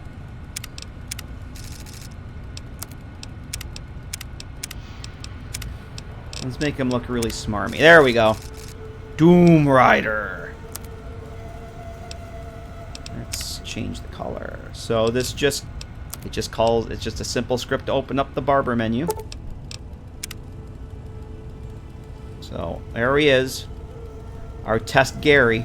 So, eventually, this... I might change the door on this. But this was a modder's resource as well. I can't remember the author offhand. But this cool little... it's like a half tub in a shower. I may want to scale this up a little bit more. This will have the script on it that gives you the charisma. It's kind of like what I do in my Fallout 4 mods. Gives you the charisma boost. This will do like +1 charisma. I'm thinking +10 barter, +10 speech. for a few hours. So this, I was saying earlier, this in the Sunset Sarsaparilla machine. If you have, let me do this here.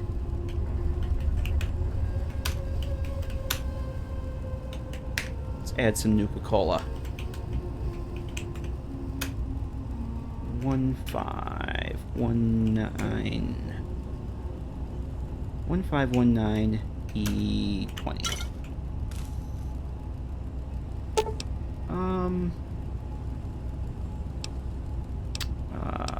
Add all. Let's do this first. Add some Nuka-Colas.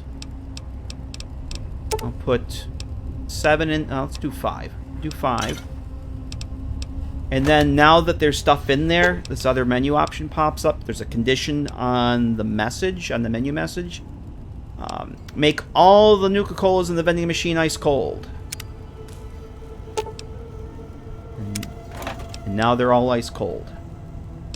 And then I have 15 left.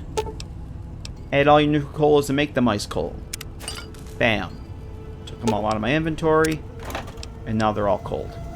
So, I did the same thing for the Sunset Sarsaparilla, but like I said, I had to make the ingestible item because there is no ice cold Sunset Sarsaparilla. This does the same thing. Yep. Nah, I didn't bother with the timer. That was just more complicated than I wanted to get into. And the scripts I was looking at didn't have a timer, so. Commissary terminal. Just like you have in Lonesome Road.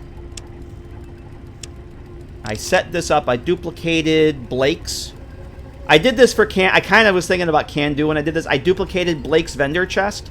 So technically, when you come to trade with the commissary terminal, you're in a roundabout way getting a shout out from Blake. Can-Do. So it's all level list based, depending on your level. Like the I think like level 6, you get all this same armor until you hit level 6, something like that.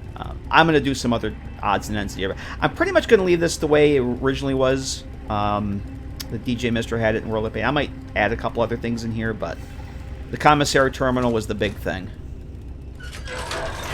And this will be the workroom eventually. Like I said, the workbench, the reloading bench, the repair tools. Opens up the repair menu, so depending on your repair skill, you can repair your stuff if you have any, and it costs you caps. And my big achievement, I have display mannequins. I had to make these bad boys from scratch, because they don't exist. It's not like Contraptions DLC, you just drag them in from the object window. I had to make a whole new race. I even had to make new eyes, even though their eyes are closed. So if you activate one, you get the menu, add, remove items, remove the jumpsuit. All I did, I really took a look at what Dan the Geek did for Underground Hideout, and I kind of replicated it. I just looked back. Okay, he had to make a race. He made a new NPC with that race.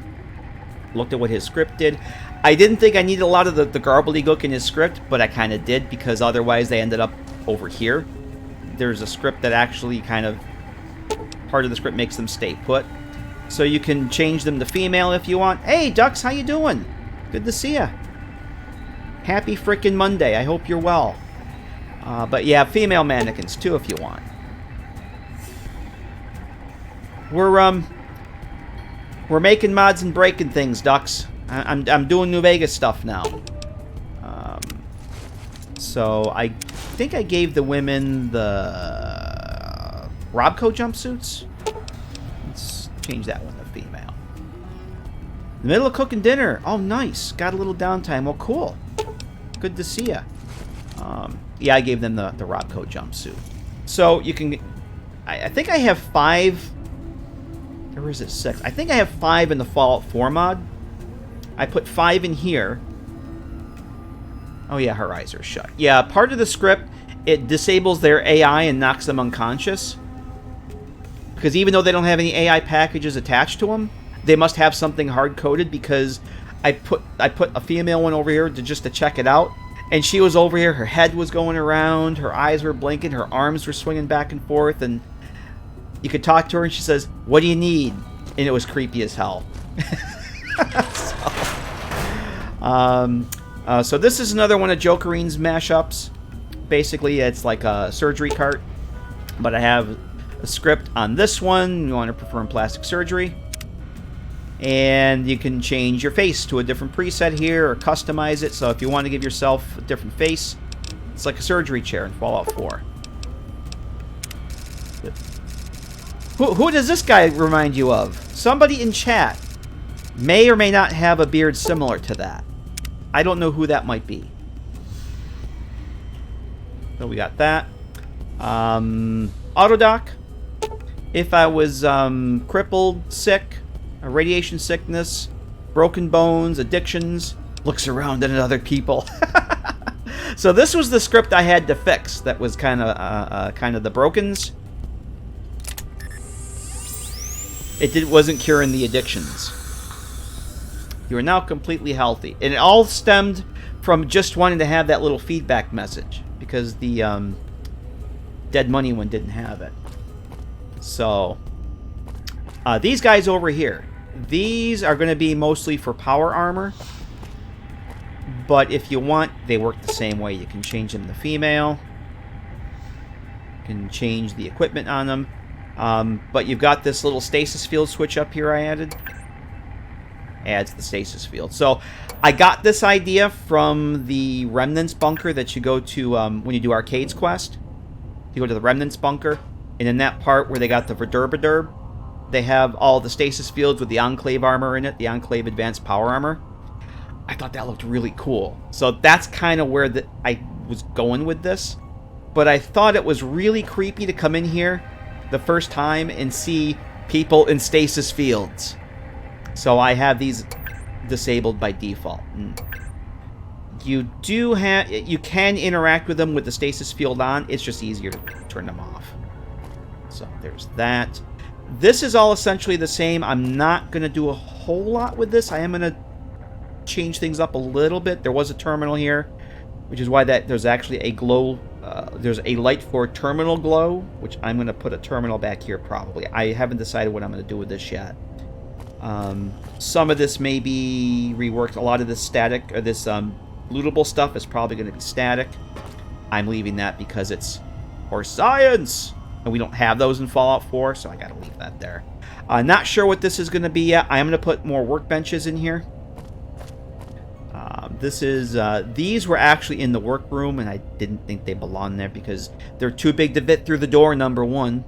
But these are just, I think these have like some crafting materials in them. Yeah, that's exact. Yes, I am leaving the pencils for Willow.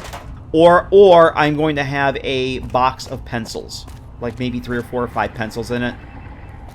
Like a metal crate, like one of these metal boxes here with about half a dozen pencils in it for Willow. So after you go through the cave, get the key, this will be your main door. You won't want to go through the cave again. So, just like the Fallout 4 mod, this is all. Now this has a script on it, so the door will auto close behind you. You come out here, and I just love these assets. You have no idea how happy I am to work with this stuff. That has an auto close script on it as well. If and when I do the sorting system, I probably will put something here. I don't think it's going to be container-based like Fallout 4. I think it's going to be like an activator that opens up a menu. You can sort what you want, but that's probably going to be here. And this goes out to the Mojave. Oh, actually, let's unlock this. I'll show you guys the outside here. Let's turn God mode on, just in case. And there's the outside. And there's the lake. I forgot what the campground is down around the corner, but there's all the lake lurks are down there. I thought I just heard something. Is there a gecko over here? This has a light bulb on it, a light source that's set to invert. Was it invert daylight region warm? So at night, the light will turn on, and at dawn, it turns off. So there actually is a light source there. Wait. Now, the vanilla lighting, actually might no. This doesn't use that goofy broken script. Yeah, this I need to tweak this. That's too freaking bright. So that's way too bright. So that's going to be fixed. That was before I knew how to adjust the lighting values, but that light will turn off during day. Yep. We're right outside Boulder City. I'll go show you guys the other entrance in a minute, but right outside Boulder City. So there's that. Let's head over to the actual entrance. Come on. I wanted it to be someplace near where the mobile truck base would go. So there's Boulder City. And the truck base actually lands over by the monument.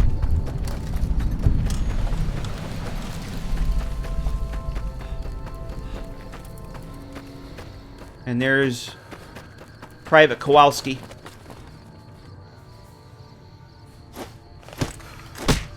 I've got you now. Uh-oh. Oh, that hotkey thing's not working. I made a friend.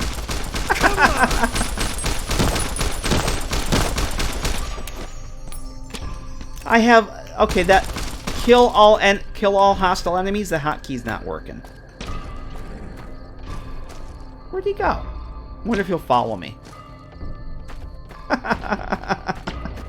Alrighty, I haven't even moved in yet. I wonder if he'll follow me. So here's... I may end up moving this over near the train station. I haven't decided yet. Oh, there he is. But I wanted it close to where the mobile truck base goes. Yep, my new companion. See ya, Kowalski. I will take your shit, though.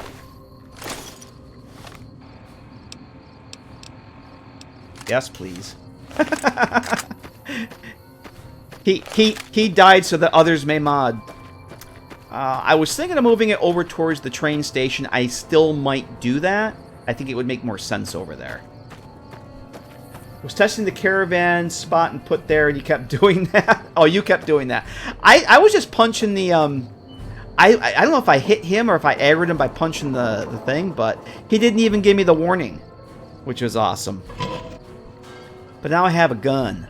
I have a gun. So this is the when you come in for the first time, this is where you're going to have to go to get the key. But I'm not going to show you where that is, because that would be spoilers. So I added this little bit here. It was really the first bit of interior and clutter and whatnot that I did in this. All right, ducks, enjoy the lurk, enjoy dinner. Thanks for coming and saying hello. Always good to hear from you. Catch you later. That's locked. So I just threw some odds and ends in here. Couple ammo boxes, ammunition. This terminal will be broken. You'll have to unlock that.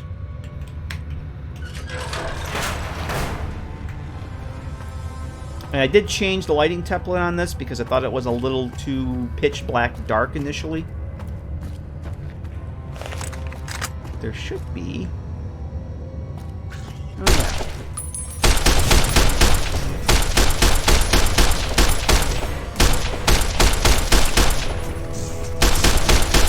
You know what?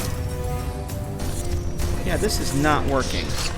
I have the kill all enemies that's supposed to be hotkeyed to you, and it's not working. So, we're going to do that. So, these NPCs are actually World of Pain. So they might be a little tanky. I might fix them, but they are actually World of Pain added. World of Pain leveled-less. So, and the only other thing I added was this flickering light here to kind of highlight that there's actually a door here. But this is the actual entrance to the bunker. Or, I'm sorry, the outcast hideout. It's no longer Reimann's bunker. And this is basically where we were COCing into. And that's the house. That's pretty much it. That's what I got done so far. Oh! The most important thing, I did put in the Mole Rat Wonder Meat Maker because the script and the assets already exist. I didn't have to do anything. So it's the Wonder Meat Maker. Yes. It just works. It was there, and I had one in the Fallout 4 mods, so hey, gotta add it. Outcast, will that have something to do with the BOS Outcast? Yes, that's my intent. I haven't decided exactly what that's going to be, and it's not going to tie into the Fallout 4 one at all because different time frames, but it is going to probably have something to do with Outcasts, Brotherhood, more than likely. Yeah. But don't ask me what it's going to be yet. And we have the again, just having all this stuff at my disposal.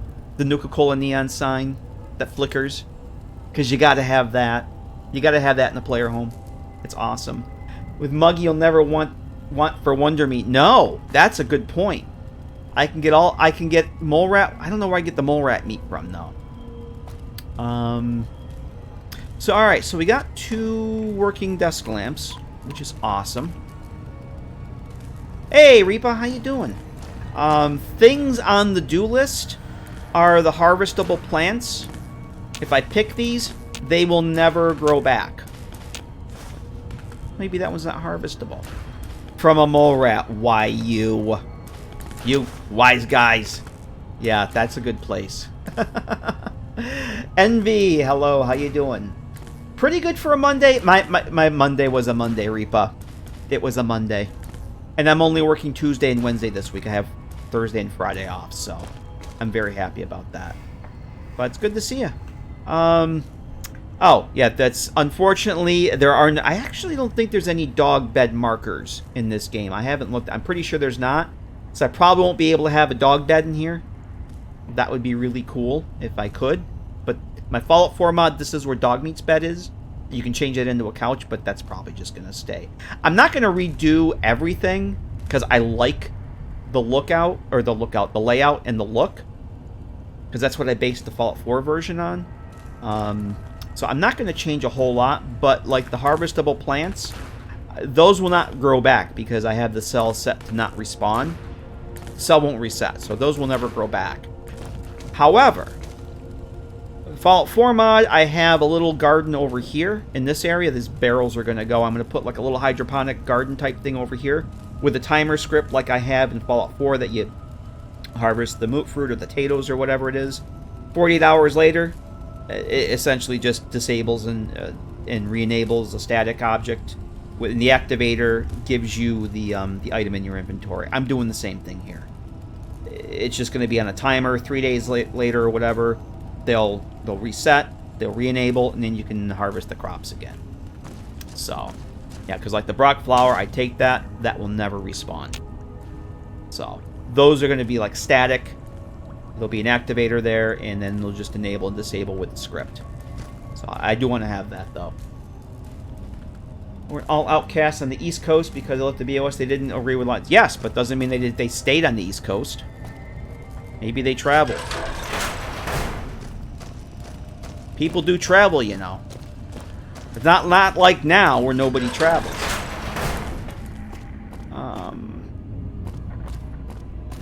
So I think that's really all the changes I've made so far. Oh, let's do a desk lamp over here. This is the other thing.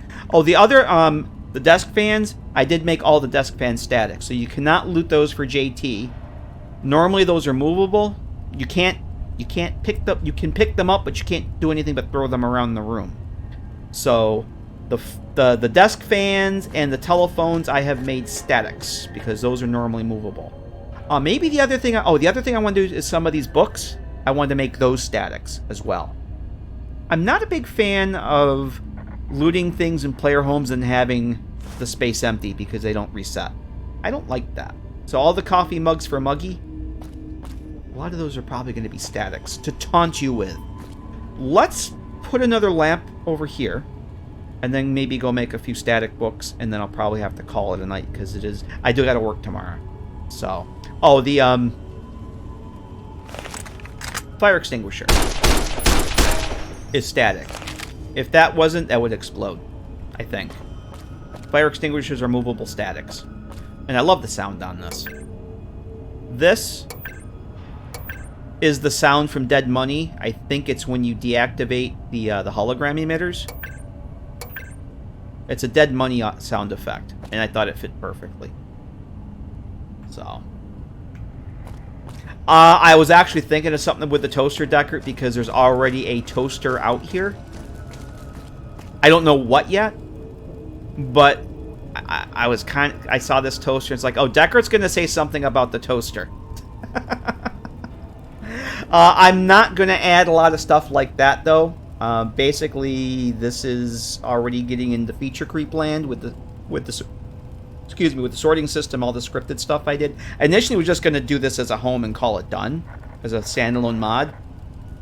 But then I think, well, I'm going to backport some of the features from the Fallout 4 mod, and I'm not getting in the feature creep. I'm not going to do anything as far as, you know, quest completion, decorations. I'm not doing that. Not for my first project in this. It's going to be keep it simple, stupid. And I've already broken that.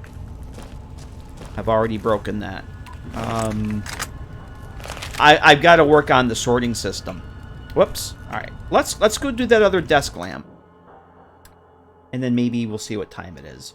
The sorting system is going to take me some time to get sorted out. No pun intended. Actually, yes, pun intended.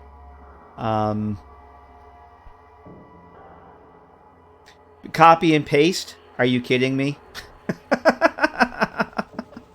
Yes, I'll just copy and paste my sorting script from Papyrus into this, and it'll just work. I've actually seen somebody, I want to say it was either on Nexus or Reddit. I'm going to say it was probably Reddit, because it's a very Reddit thing for somebody to say. Looking for help, they were looking for help with scripting for Fallout 4. I copy-pasted the script from Fallout 3 and it didn't work. Please help.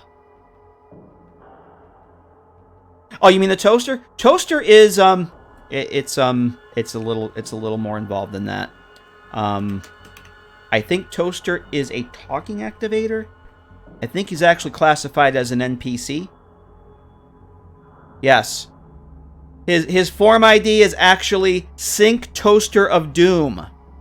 So he's literally an NPC. Yeah, I'm not copying stuff from the sync. You can do that if you want. I'm not copying stuff from the sync. But he's literally the Toaster of Doom. I never looked at that. I knew he was a talking activator, and he's just a toaster. Just a toaster. Toaster voice sync male. I think that's hilarious. The Toaster of Doom. Okay. I'm gonna move you. Alright, so we have our happy little light bulbs here. Let's get this light rigged up and see what we can do about getting some books. Books. Books. Yep. Yep. Yep. I don't think there's a female version. There is no female version. There's sync voice sync female, toaster voice sync male. Nope, no female version. Why would there be? Let's get this in here first. And see where this ended up. Out there.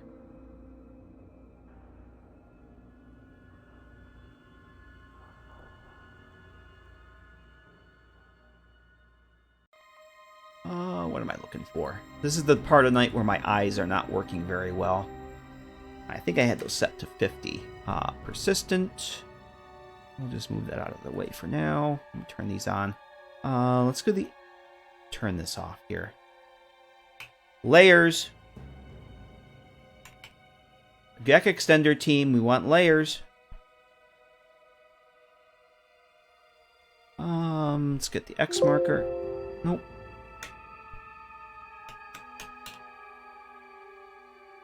Yeah, if you're going to play with this at all, I strongly recommend getting the GECK extender. Oh, that got... Snapping got turned on somehow. One thing I've noticed with it is I am actually using the next to latest version. The latest version breaks the condition boxes in menu, messages, and as far as I know... conditions and quests for dialogue.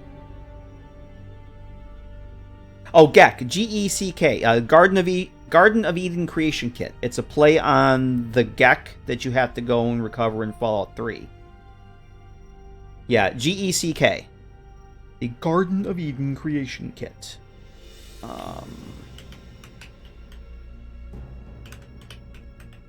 Let's give this one a name. Liamp. The Lab Liamp. Yes, that's awesome. Alright, and then we'll go and set this as the enable parent.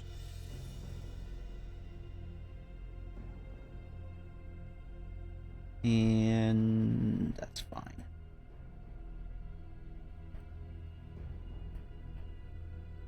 But the GECK extender really makes it stable. Do you mean the crash when typing in the message box? No, it's just not existent. You can't access it. So if I were to go, I'll show you the menu message I did for the where are we here? This is for the Sunset Sarsaparilla machine, but the Nuka-Cola is one the same thing here. I have a condition here that checks if you have more than one Sunset Sarsaparilla in your inventory. If you don't, this message doesn't show up. This box here is completely inaccessible, and these buttons are non-existent. So you can't do anything with it. I think the newest version is 0.36. I rolled back to 3.4 so I could do this last night. Like, oh, that's a thing. And I even rolled back. I think I have 0.30 installed. It was broken in that too. So sometime between 0.34 and the 0.36 release, this got broken again. So I don't know if there's any other thing that in the update, the 3.6, that is important for what I'm doing. So I'm just leaving it on this for now, because I'm probably going to be doing at least another couple of these. Yeah, I had the same problem in Fallout 3 as well, which is what prompted me to get the extender for that. And I said, well, if I'm going to install it for Fallout 3, I might as well do it for 4. Or, I'm sorry, for New Vegas, even though at the time Yeah, that's because I'm on 0.34. That's what I've been saying, Deckard. I'm not using the latest version. I rolled back to 0.34 because of the problem I was just telling Elroy about. You get a bug when it crashes if you type in the text field, so you have to do it in exit. Really? Huh. I don't think I've had anything crashing. Yeah, I think if I had a crash, it was like 1, maybe 2. And I put a lot of hours into this. Just trial and error, seeing what I do wrong.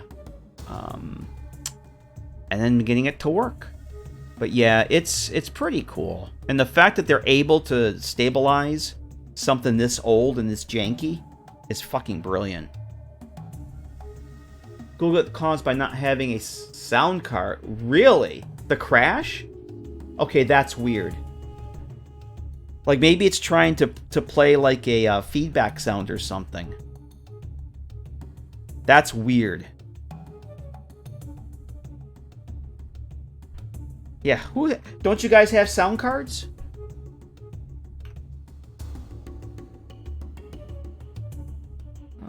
Movable. No, it's static. And where the hell did this go? Yeah, we're doing the same thing here. Okay, so I can move this and scale it. And I'm not... I was going to say I'm not going to let it go, but I let it go. Hey, it's not doing that shit again that it was doing before. Some people fixed it by putting headphones in the jack. Are you even kidding? That's hilarious. That is fucking hilarious. Hey, if it works, I love kludgy workarounds like that. That's awesome. Just Bethesda things right. Oh god, that's awesome. It just twerks, like Captain Squirrel would say. All right, what do I need this on? I need this on 0.03.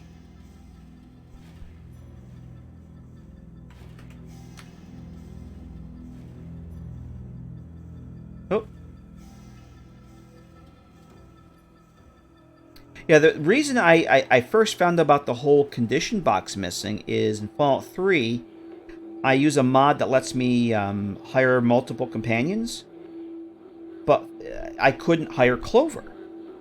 It's like, it just would not let me hire Clover if I had another companion. I'm sorry, buy Clover. You don't hire Clover, you buy Clover. From Eulogy Jones. Why is this 0.03? There we go. I knew that was a little small. Long story short, some kind soul posted on the mod page how they went about fixing it in the GECK. And when I went to do it, they said to do some sort of condition on some of Eulogy Jones's dialogue. It's like, okay, there is no condition box. What am I missing here? And the Googles told me about the GECK extender and how it fixed that.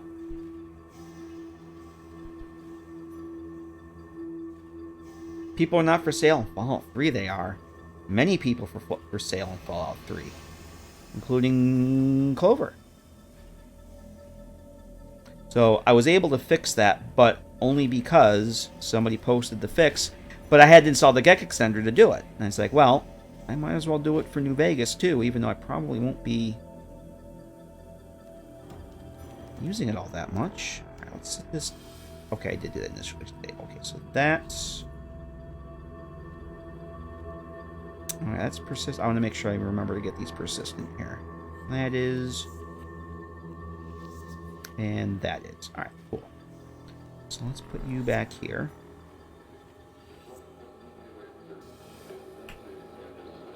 I look at the mods that were made for these games with these tools, and I'm like, how did you guys do this? Although I suppose if you use it, as long as as much as I've used the CK for Fallout 4, you probably get used to it. You come up with your workflow. I just feel like I'm relearning everything. It's not all bad though. I mean, I do like the scripts. Some of the scripting that I kind of like that it's part of your ESP, and you don't have to worry about your script your script being missing, because I see that a lot on Nexus. People forget to pack scripts and things don't work. Okay, so we got that. Oh, we got to get the let's do this. The Activator.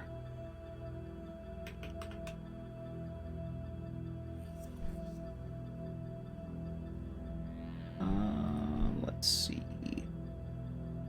And it's also handy to have them because you can see them in Xedit. You can see right away if a mod modifies a vanilla script. Because there was a player home I was testing out for Jacobstown. And I got looking through it, and I'm like, holy shit. He basically renamed, I don't think there's any in the vanilla game, but the My First Infirmaries are still in the game files with the My First Infirmary script from Fallout 3. He renamed all the infirmaries to the Autodoc, the base item, edited the base item. So every other player home I had that had a My First Infirmary in it had a fucking Autodoc sunk into the floor. And then he changed everything in the scripts, too. And I'm like, oh shit, that's a problem. But I couldn't figure out what mod was changing the scripts with the message was completely different. It was like for an Autodoc, and the mesh was there. Like what? So I could figure it out from from the mesh change, but being able to see that the script was also overwritten, that's pretty cool. This is what we want.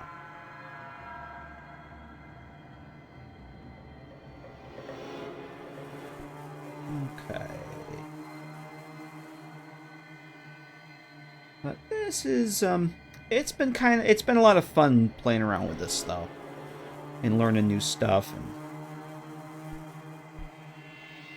I like it very much. Do I have a size for this? I'm gonna make this 0.2.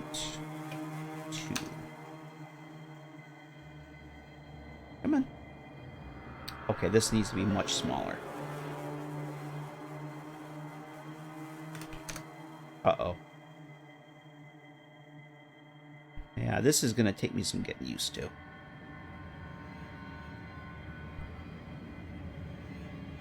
And yeah, I keep remembering you have to right click and then do the rotate.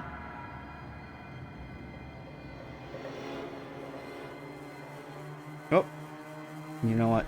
Sometimes for me it's easier to do it this way. I think that's the Z-axis now. Nope.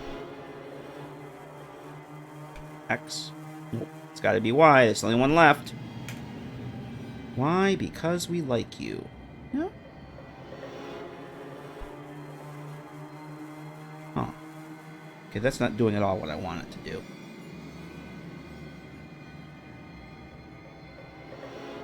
There we go. That's more better. Vicky! Have to grab dinner. Thanks for this. Oh, no problem, Vicky. Pleasure to have you here as always. Always good to see you. Have a good dinner. You're not going to miss anything exciting. We're just going to be making some static books, I think. No Rons. But you have a great night. We'll catch you later. Oh, the new open strip? Yeah, I want to go check that out. There's an new open free side, too. That was a Q-Allure, I think is the mod author's name. He's the one that did the, he remastered the mobile truck base. He's the one that has the stripped down World of Pain I've been talking about.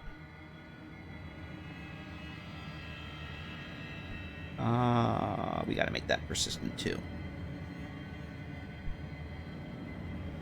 He's been on a roll.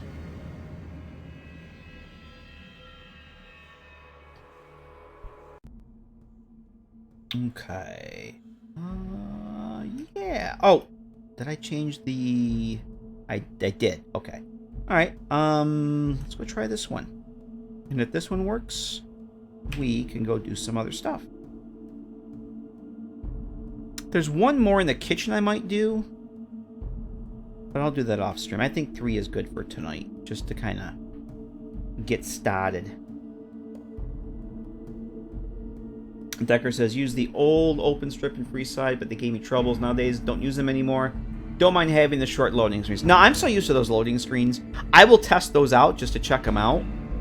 But I probably won't actually use them. Because I know that there's a lot of mods that I actually do use that may have problems with them.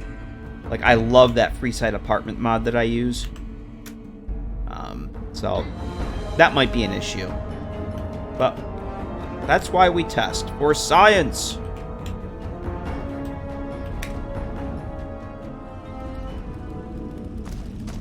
Yeah, but Q-Allure's been just cranking out all kinds of cool stuff. Remastering old mods, fixing them up.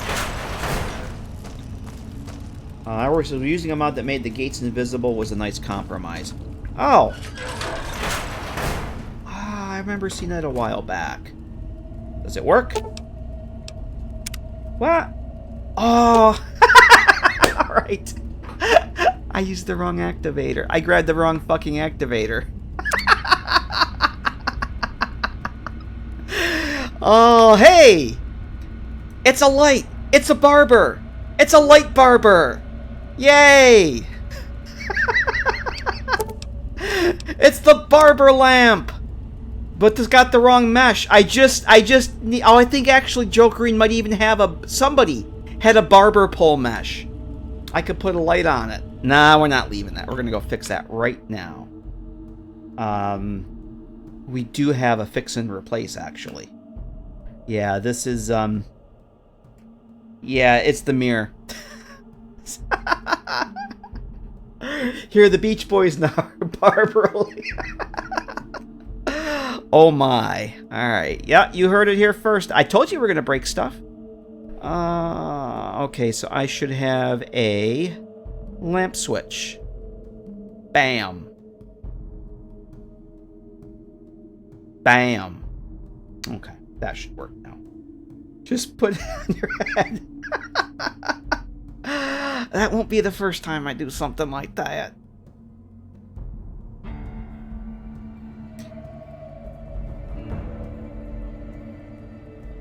Lamp, go home, you're drunk again. Go drunk, you're home again. Alright, let's try this.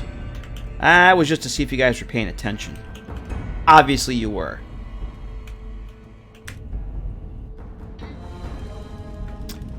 What was I gonna do? Oh, I'm using a mod that restores the original walls that were seen in the E3 trailer.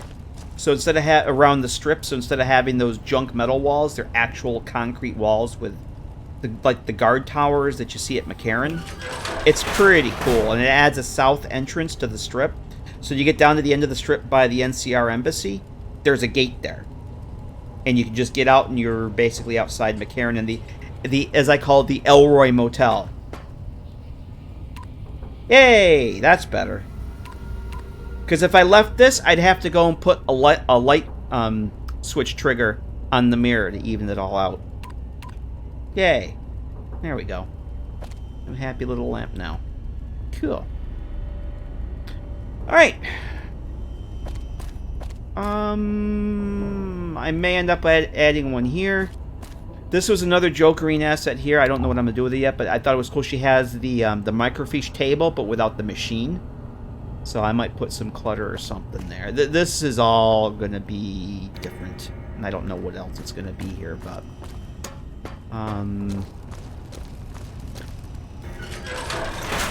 So we got that one works. I probably could do one here. I don't want to get too many, like I said, because I don't want too many light sources.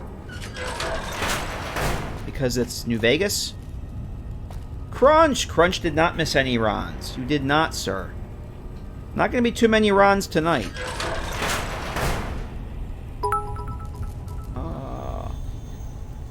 Decker, thank you for the biddies. Barber Lamp poll was better. Unsubbed, unfollowed, reported. Thank you for the bits, Deckert. Roy says, I think I told you I made a Southgate mod, tested it with Quest, and it seemed to work. So I did not. I don't remember that. If you told me, I don't remember that. Oh, you should. You should. That would be cool. Yeah, the thing with Quest is a big deal. That's cool, man. I did not know that. How you doing, Crunch? Now we're just breaking stuff. We're just we're turning lamp posts. We're turning desk lamps into barbers. Crunch. I guess you can call that a Ron. So I think this corner. I don't think this room needs 3 sinks. I don't know why. I think there was actually another sink in here, and I got rid of one. It doesn't need 3 sinks. It might not even need 2. I do want to make one of these, where you can turn one of these on and off, because there's the light beam that we used. There's a light beam mesh for the vault windows that would fit perfectly in this. In that Novak hotel room mod that I use. That's what they use for this. I kind of got the idea from that. So I don't think it's going to be this. This doesn't need a lamp over here, but I might put that next to the bed if I decide to do one here. Get rid of this and put one of those other little lamps over here. Bit tired from the day, been laid off 4.5. Back at work. Oh, congrats, Crunch. That's awesome. Congrats with that. Damn, COVID is right. I don't think that one needs, although I might get... Any place where I'm not going to have a working lamp, I'm going to get rid of it. So I don't think that there needs to be one in here, because I think the light in here is pretty good. Might put... Depends what I do with this. Like, I think this one I'll probably do. I'm not sure yet. I want to keep this, because I modeled the Fallout 4 workroom kind of on this. So I might want to keep that kind of how it is. I'm not really sure yet. But let's go see if we can add some statics. I have a question that Elra might be able to answer. So what I want to do is replace some of these lootable books with statics. Like, let's find one here. Yeah, like these guys here. Like, we'll remove that static book. I'll leave the skill book there. So, what I would normally do in Fallout 4 is I would duplicate the vanilla reference, let's say it's a static, duplicate that, and then just open up the model window and paste in the file path for a new mesh. Like if I wanted to turn, let's say a cat bowl into let's say a static teddy bear. I'd get the file path for the teddy bear, I'd duplicate the mesh for the bowl, cat bowl, paste in the file path for the teddy bear, and bam, I got a static teddy bear. You can't do that here. And I don't know if Elroy knows a trick to this or not. You can't go and find the file. You go here, and you paste a file path in, it says it's invalid. You have to go and find the mesh. So the way I've been doing it is I have all the vanilla assets extracted, and I put them in my meshes folder. And I go and tell the game, okay, that's the mesh I want to use. It's a vanilla mesh. I rebuild the file path. And then I remove it, because I don't want to lose vanilla mesh in my mod. Is there another way? Elroy, do you know if there's another way to do that? I looked, and I could not find anything that said, yes, you can do that. So, that's been my workaround. Because I did find... I think that the file already has to be there. Yeah, and it won't, because it doesn't recognize the path into the archive. So, all right. So what I'm going to have to do then is I did find. Yeah, we're not doing Xedit. We're doing everything in this. Book shoot facade. Actually, no. This is the book shoot. That's his facade. There is a static book in this. So you do file paste in Skyrim 2. Don't think that works. No, that was the first thing I tried. I go to the mesh. Okay, I'd copy that, and I'd open up the path for the thing I want. Oh, it will let you paste it. It doesn't work though. Let's try that. Let's demonstrate that right now.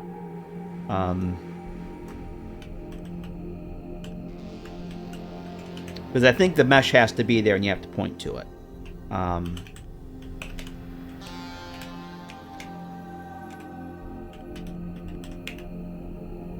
And underscores don't work either. That's another annoying thing. Alright, so let's duplicate this. So if I go... Let's go find a book here. Let's go find a... Are they under MISC? MISC item. Generic book. Generic book 1. And if I copy this path, and then I go back to the books, like I can paste it in there, but it won't take. It's still 7. It's still generic book 7. I go to paste it in there. It doesn't update. Click OK. It's still generic book 7. So yeah, it's... And if you go here, and you go to paste it in, like if you go back to the data folder and paste it in, it's looking for the file name. Yep. So you got to actually paste it in. Yep, that's what you got to do. I've already got that stuff extracted. So, what we're going to have to do for these, I actually think I know which folder it's in. Give me a second here. Let's go back to miscellaneous items. Okay, so generic book, clutter books generic. Yes, I think there's 6 of those. So what we can do is, let's go back to MO2. Let's open up my mod folder, meshes. Okay, let's get that out of the way.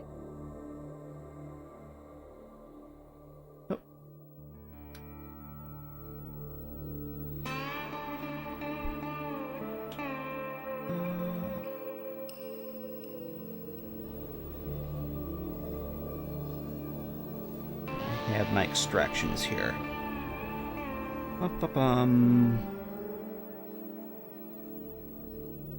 So I think they were in clutter books. Alright, so let's replicate that.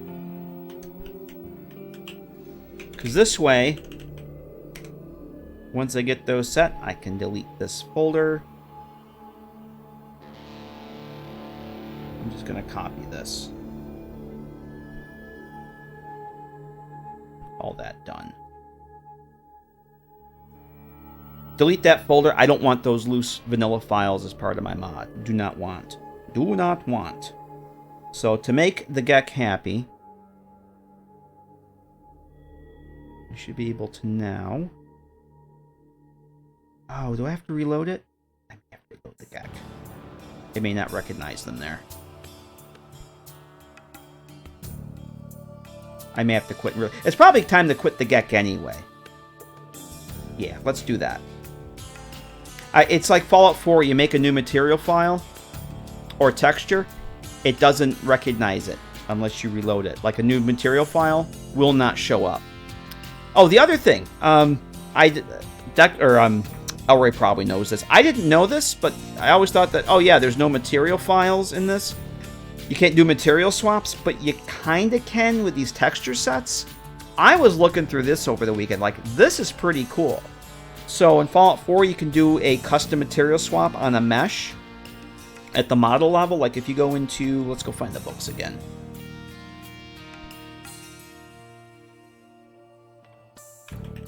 You can go into the the model level. In Fallout 4, you can do a material swap here. You can kind of do the same thing with these texture sets. You can come in here, and these are basically like material swaps. I didn't know these existed. This is really, really cool. So, I thought about doing that, but I'm just going to have it point to the vanilla meshes. It's fine. Right, let's quit that. Nope, not doing that. Oh, and I'm not doing that either.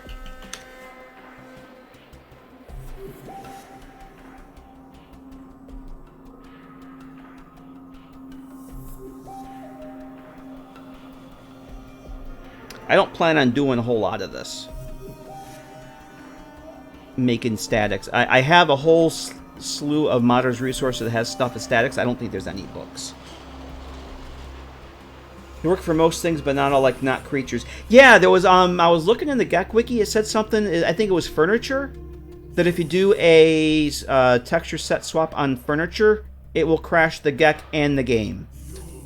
Like, oh, that's good to know, because I may have considered actually doing that.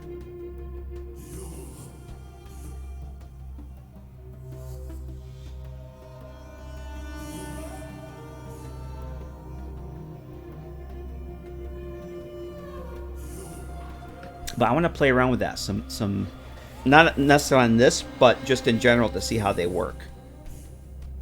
I've never touched textures for either of the old games.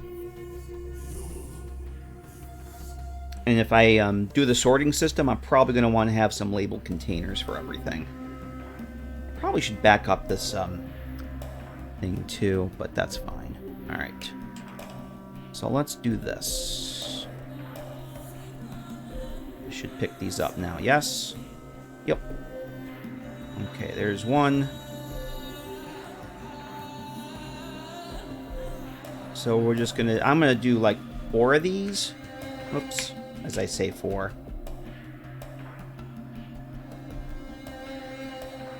And I'll do the rest later. I just want to get a few to get started tonight.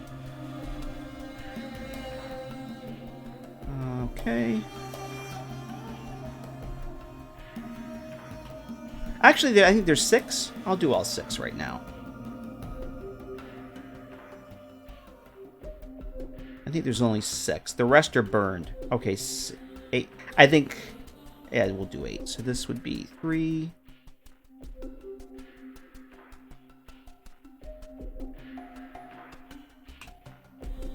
I really am uncomfortable with not being able to duplicate stuff first.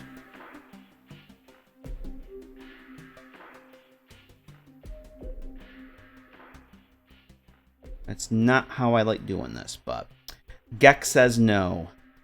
Can't duplicate.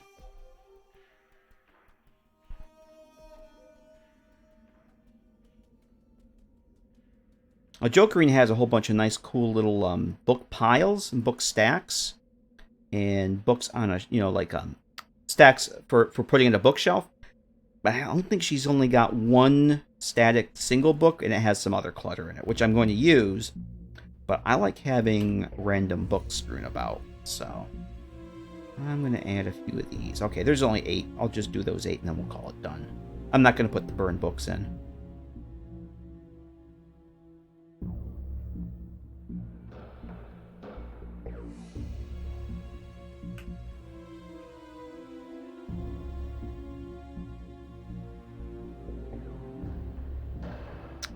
this is... I'm losing track of which one we're on here. 7.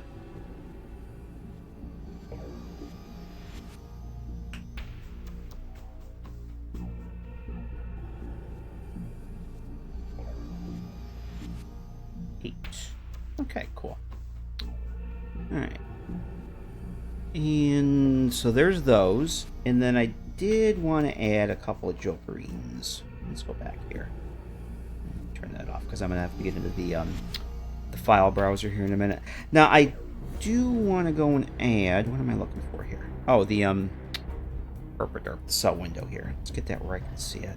I normally have this on my monitor on my right, but that covers up chat. So I have to put it over here on the third monitor. And keep forgetting where the hell I put it. So I might want to bring a couple of jokerines meshes in here. Let's go to the bathroom. Let's go to the bathroom, he says. Let's go to the bathroom with red. What could possibly go wrong? I'm just going to move these out of the way here for now. She has a nice little... So it's break time then, pretty much. See, like this is the kind of thing I want to make some static stuff of. But, you know, I'm just going to get rid of that right now. This corner here, there was another toilet stall here. Yeah, see, this is right here. This is exactly the thing I'm talking about. I don't want to put that. I don't want to leave that there. So let's do this. Let's replace that with one of the statics I just made. Let's do the Control F. At least it does have the search and replace, which is freaking awesome. However,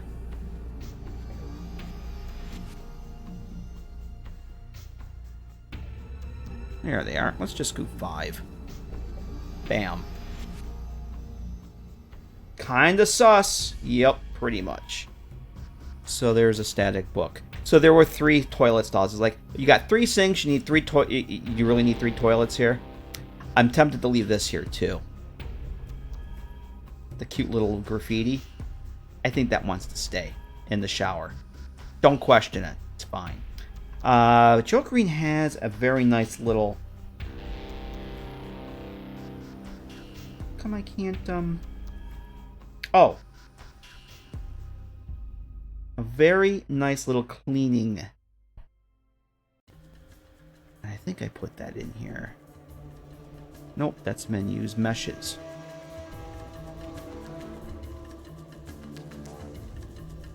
It's like a mop, a broom, and some cleaning supplies. I wanted to put that in that corner there. Cleaning set. Yes, I want this in that corner.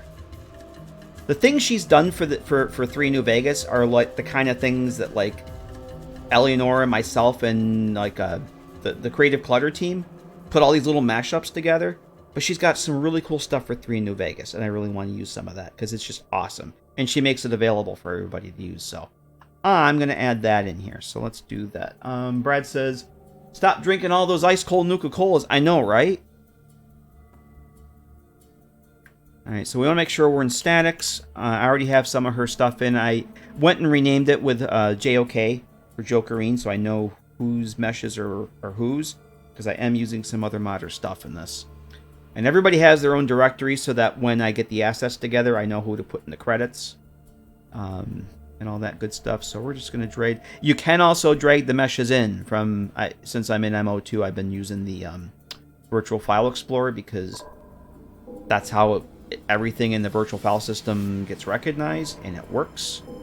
So we got that. Let's take... where's her cleaning set here? Whoa! That's what Aurora was saying earlier. Everything shows up in his face. I get that too. Can this lean up against something? This might need something to lean up against. Okay. I may actually want to move that mesh down. I may do that in Nifscope. Move the brush down a little bit. But for now, it's pretty cool. And it took all of 30 seconds to do. She has a mod to add a burrito to Skyrim. I think she had a burrito mod too. Like an asset or something? Oh, that rings a bell. I didn't realize you did one for Skyrim. That's hilarious. So yeah, that's going to take some more, but I want that there. Like, I'm going to have something for that to lean up against. And we'll move this over here. The mod is called Burrito. That's aptly named. Popo Paul with a raid. Hello, sir. How the hell are you, Paul? Hang on a second. I don't have to tab out of my game. I'm going to give Popo Paul the shout out. Appreciate that raid. Thank you very much for that. How the hell are you, Paul? I bet I know what you were playing. You were playing that Fallout 4 game. How's the Fallout 4 treating you? Thanks very much for the raid, Paul.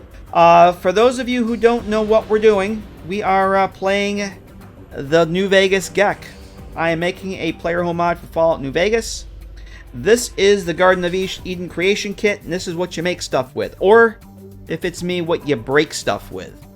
And I'm doing the very time-honored ceremony of putting in a mop bucket in a bathroom.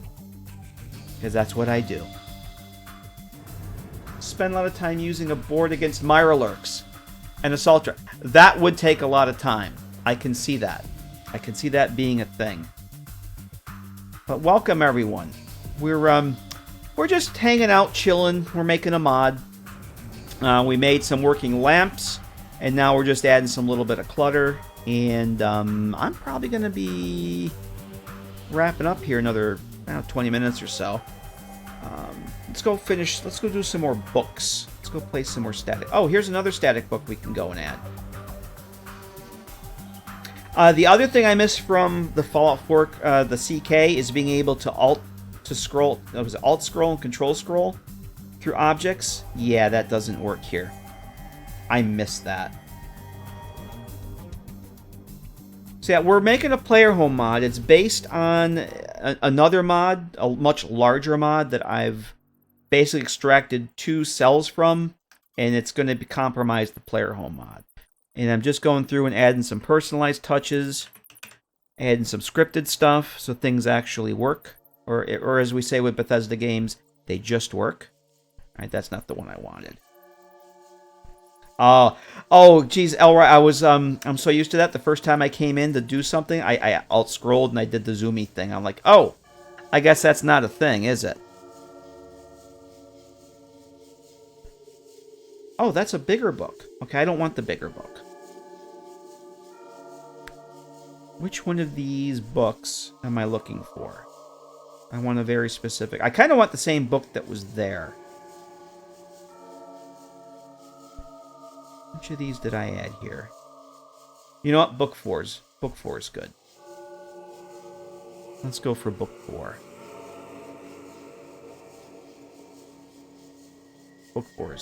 Book 4 wins. Alright. Used to modding here in Skyrim, so you haven't had much. But looks so for the scrolling, oh my god. It's if you have, like, let's say you're in you're doing a cell, like an interior cell, and you have different pieces and you don't know which one it is you want, you could just hold down the wall and scroll through it. And every piece in that kit, it literally goes down the object list. Every piece in that kit shows up until you find the one you want. And it's like, oh, there it is. And then I think it's if you alt... God, it's been so long since I've done it. Is it Alt-Shift or Alt-Control? A 2-key salute, and you can scroll through material swaps. That's freaking awesome. So you can select a piece, find the material swap you want, and then you select everything else and do the batch action swap. Batch action window with the material swaps. Change the whole room in like seconds. It's a real big help. What book is this? Okay, book 3. That's the one I want to try and keep these the same.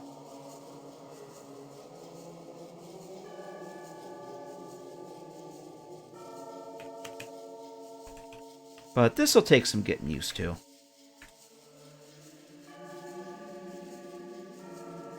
Hey, look at that. And it's now static. So this is 2 1 and 2. The other thing I was going to look at, I wanted to show you guys. Let me think of that real quick here. This is I'm thinking about it. The magazine rack that I want to use of hers. Oh, I don't have it in here. I didn't pull it out yet. Just to show you how cool Jokerine stuff is. The magazine rack I'm going to use. It's from her modding assets. So I have this idea that I'm going to have a container, and you put your skill books and magazines. You put them in the container. Script does a check that if it's more than one, it enables a static reference of that book or magazine. And I'm going to probably have a separate display for each, like one for the skill books and one for the skill magazines. And for the magazine, she's got this really freaking cool rack here. Is it in this one? Was it 19? No. Store rack. Check this thing out.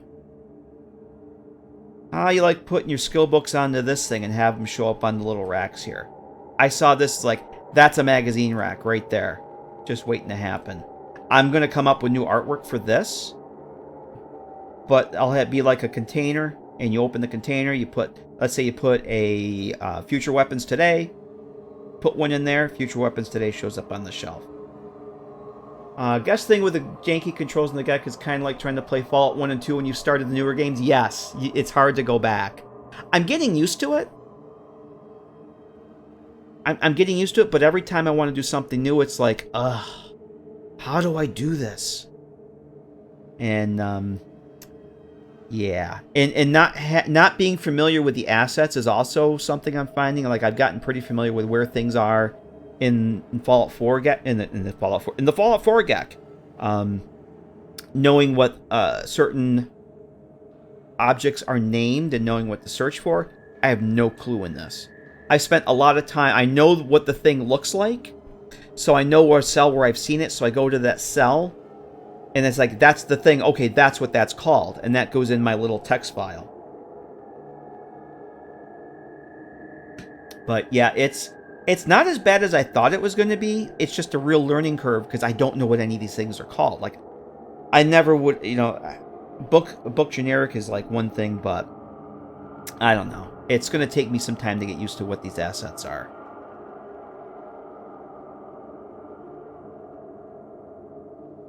All right, so let's go back to this. But at least when you filter through this, it kind of jumps down to one you're looking for, so it's not too bad. So, you guys that came in from Paul's raid, what I'm doing is I'm taking these are books that you can pick up and loot in the game, and they don't really do anything. They're just junk items that you can sell. What I'm doing is this is going to be a player home. I don't want those things to be movable. I want them to be static for decoration. So what I've done, I've made static versions of those movable objects, and I'm replacing those with the static ones. So when we go in game and test, we should be able to interact with those the way we can now. And this is book 2. Because it doesn't look like I'm doing anything, but I'm actually changing a lootable item to a static one. Same when you started with the Fallout 4 CK, used to the name of the objects in the workshop menu. Yeah, and the thing is, there's no consistency to what things are named in the editor. In the GECK, or, well, I don't know about the GECK, but the CK, there's no consistency to how things are named. And I've even found things that are misspelled. So if you were searching for the thing and spelling it the right way, you're not going to find it. I don't remember what it was.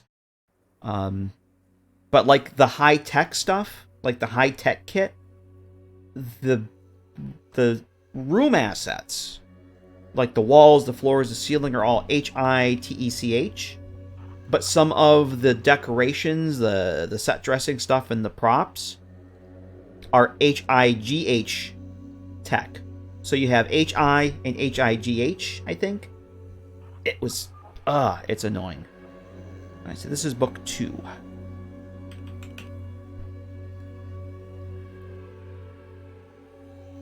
Let's see. Roy Batty says, and you could make objects static and generate LOD, then swap them back to lootable. Is that because lootable? Yeah, I don't think you can. In fact, I'm pretty sure you can't generate LOD in an interior cell, though. For the overworld, that would probably work. Which is interesting. I didn't know that. I don't know much about LOD in general. But yeah, you don't do LOD for interior cells. As far as I know. I know you can't do that in Fallout 4 anyway. Do we want to make this an activator right now? I'm tempted to do that right now, but it's getting kind of late. I'm going to turn... I want to put an activator over here so that this lamp turns on and off, because right now you can see it's not lit. However, I did find... Is it this one? Yes. You see, this is actually... Let's do, is it floor lamp, floor, or floor lamp? Floor lamp. Okay, that's the one that's in the corner now. You can see with the light bulb is off. That's floor lamp off. The light bulb's off. There's no emanation from the lamp shade. Floor lamp on. The light bulb's on. Dead Money has one with both. So that's what I'm going to use. I will just like we did with the desk lamps. I'll have an activator so that lamp turns on and off. The on state will use that one with the glow on it. Let's do a few more books here, and then we'll go take a look at that stuff.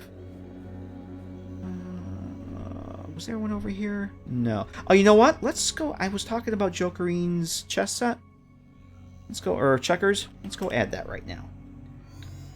Decker says, sometimes I really can't find something. I place it down in workshop mode, select it in console, and just enter the base form. Yeah, I actually have gone and done expeditions in the game. Like, I'll just run around the map on a test character.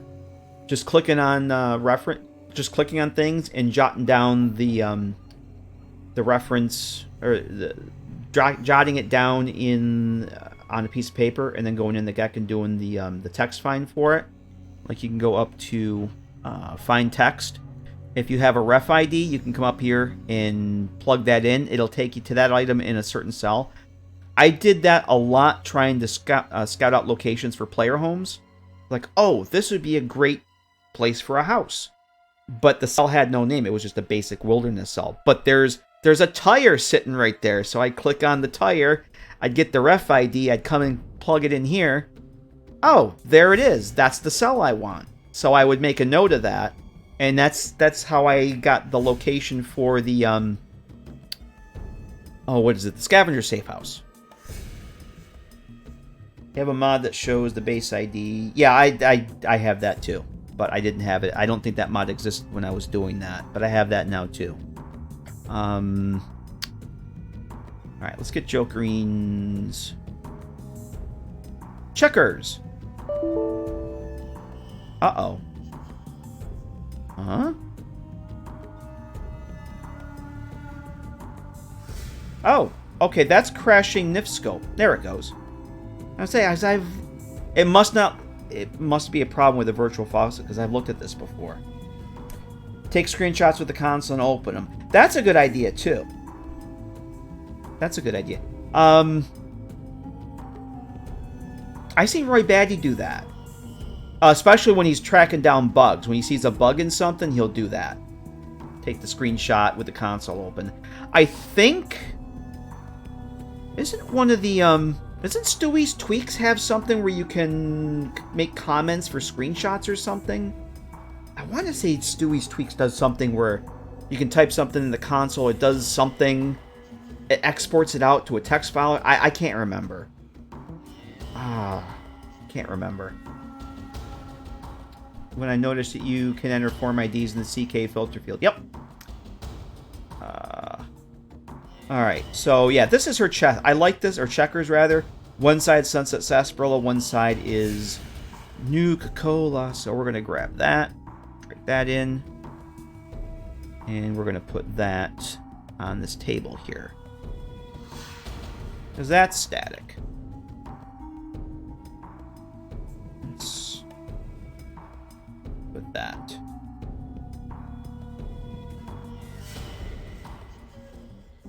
Oh, that looks cool. That's going to look sweet. Alright, so there's that. Turnicock says, Fallout 4 missed some of Stewie's Tweaks functionality. Yeah. Yeah, and I'm the worst person to go game bouncing from one to the other. Especially for like lock picking, I completely forget what keys I'm supposed to use. One of the things I love with Stewie's tweaks in both 3 and New Vegas is the setting that if you're looking, because in the older games, when you're looking at something, it displays the weight under you get the name of the item, then it shows the weight and the value. Stewie's Tweaks has a thing, so if the thing you're looking at is going to make you over encumbered, the weight turns red. And I would love to have it. Yeah, I have HUD++, but I don't use one of those fancy HUD overhauls that turns it red. I don't think actually those fancy HUD overhauls, they just change the color. They don't actually show if it's going to make you over encumbered. Enable the option Stewie's Tweaks that have to manually reload the weapon when it's empty, makes fights more intense. Yeah, I tried that. I didn't care for it. But that's the thing with Stewie's Tweaks.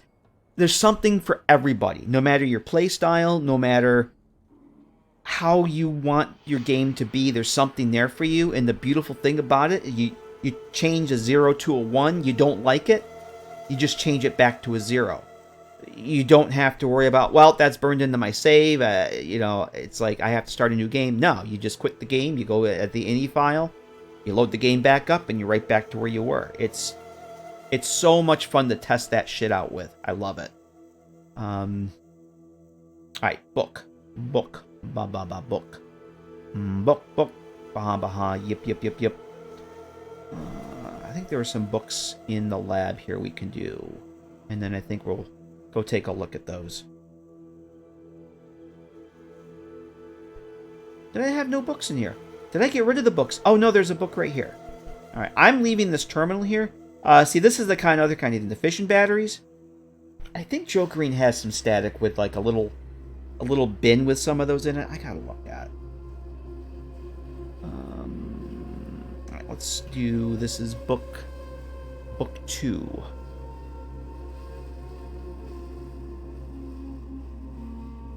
So I kind of want to work on. I might work this weekend on the book. Speaking of books, the book display script.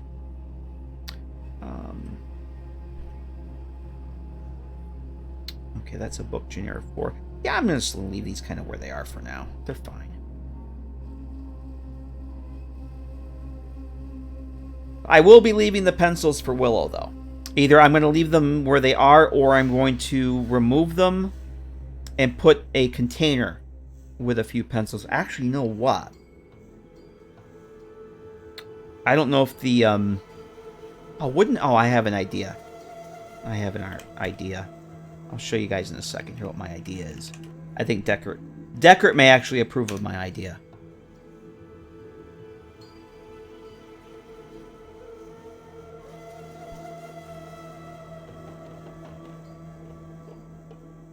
Community is like a damn wizard school. Yes, it's like the College of Winterhold. Hey Jaybird, how you doing? It's just finding which tweak you're looking for. Yes, yeah, that's I agree. How you doing, Jaybird? Good to see you. All right, here's the idea. I had mentioned making a container to put some pencils in for Willow. Check this out. I just remembered that Joe Kareen has this. It's static, but I can make that into a container. This is what I was thinking of. A tin can with some pencils in it.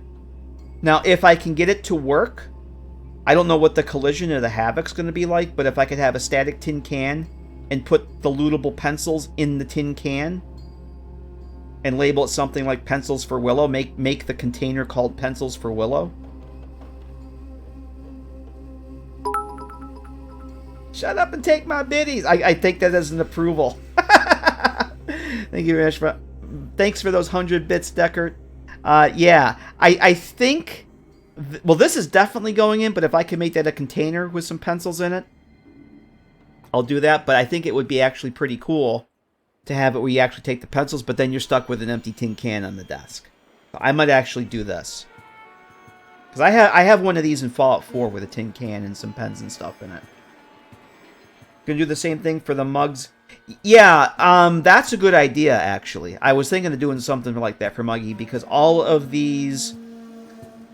There are some... Yeah, all these mugs here, I'm either going to get rid of these or make them static. And that's going to really annoy people that want to collect these for a Muggy, so I'm probably going to do something for a Muggy as well.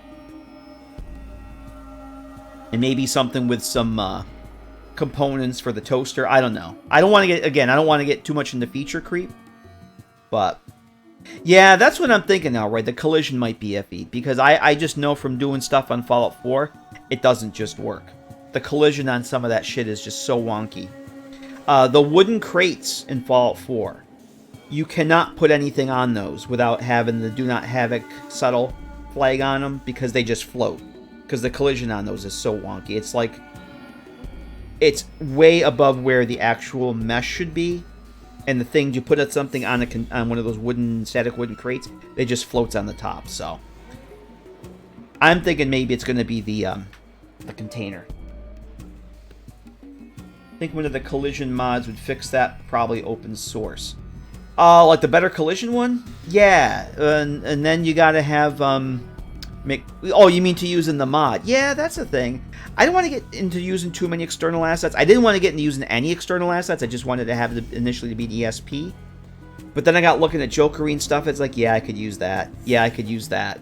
Oh, yeah, I definitely got to use that. And looking at some other people's works, yeah, I got to use that too. So there is going to be an archive to it, but I don't want to get too crazy. Like, I don't want to have too many new textures or anything. So, oh, here's another one that can stay. Like the scrap electronics. Some of this stuff I might leave lootable. I'm not really sure yet. I haven't got that far.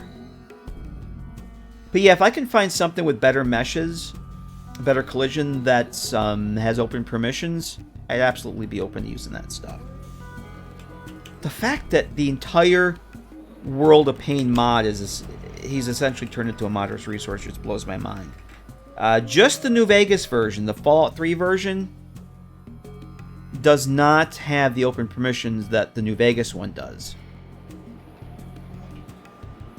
That's something I probably should point out. But stuff like the conductors, I do want to make some little clutter with just some static conductors there. So I think that's good for now. I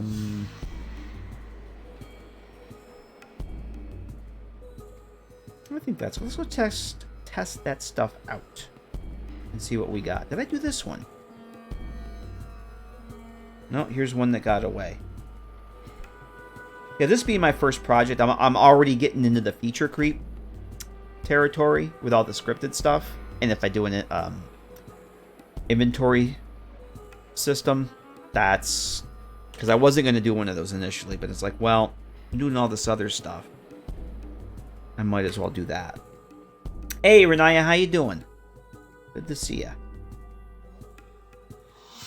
So if I can get an inventory thing working, I'll be a happy camper. All right, let's go check this stuff out. And I think because I don't know which ones I'm gonna want. There's actually not that many, to be perfectly honest. There's not that many books. And I'm not sure how many I'm actually going to keep. So I'm just doing it the way I'm doing it. Oh. Gotta switch that.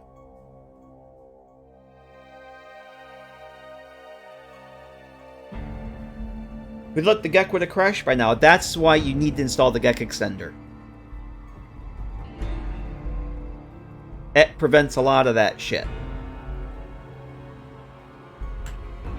I don't think you can use the GECK extender on a modern computer. I'm sorry, you can't use the GECK on the modern computer without that. You probably can, but I'm sure if I didn't have it, it would have crashed a lot by now.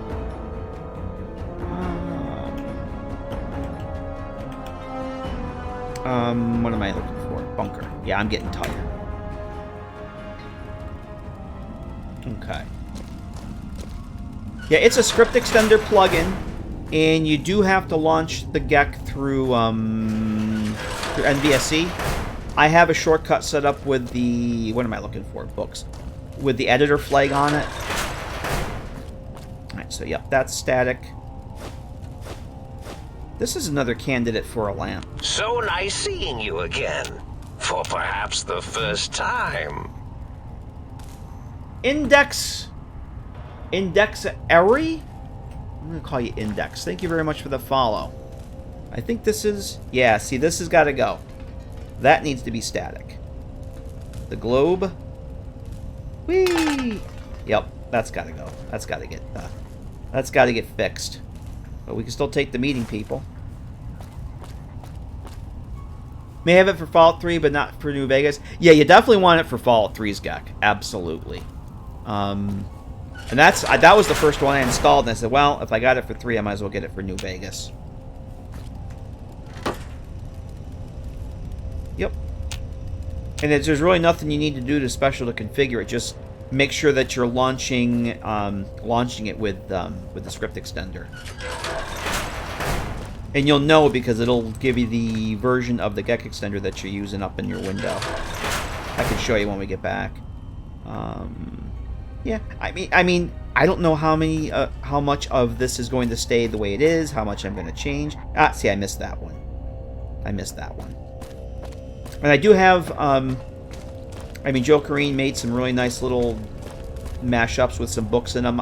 Some of the, like that one on the desk, I may replace. She has one with a book with some bobby pins and some pencils and some paper. I may put that there. That would look pretty cool. Is there something else that we did that I wanted to go look at? Oh, the stuff in the bathroom. Oh, and the yeah, I'm gonna work on this mesh here. I want to get the broom so it's not floating, and that needs to be up against something. So that I might actually put. I wonder if I could put one of those lockers over here. All these lockers aren't going to stay here either. Either a locker or some sort of cabinet or something there. Oh, let's go look at that chessboard. Oh, this is going to get moved too. Because right now this stool, I kind of don't like how close it is. I've never had a problem with companions going through here in World of Pain. But I'm going to move that to the side and open this up. So that Willow and Veronica don't get stuck on things.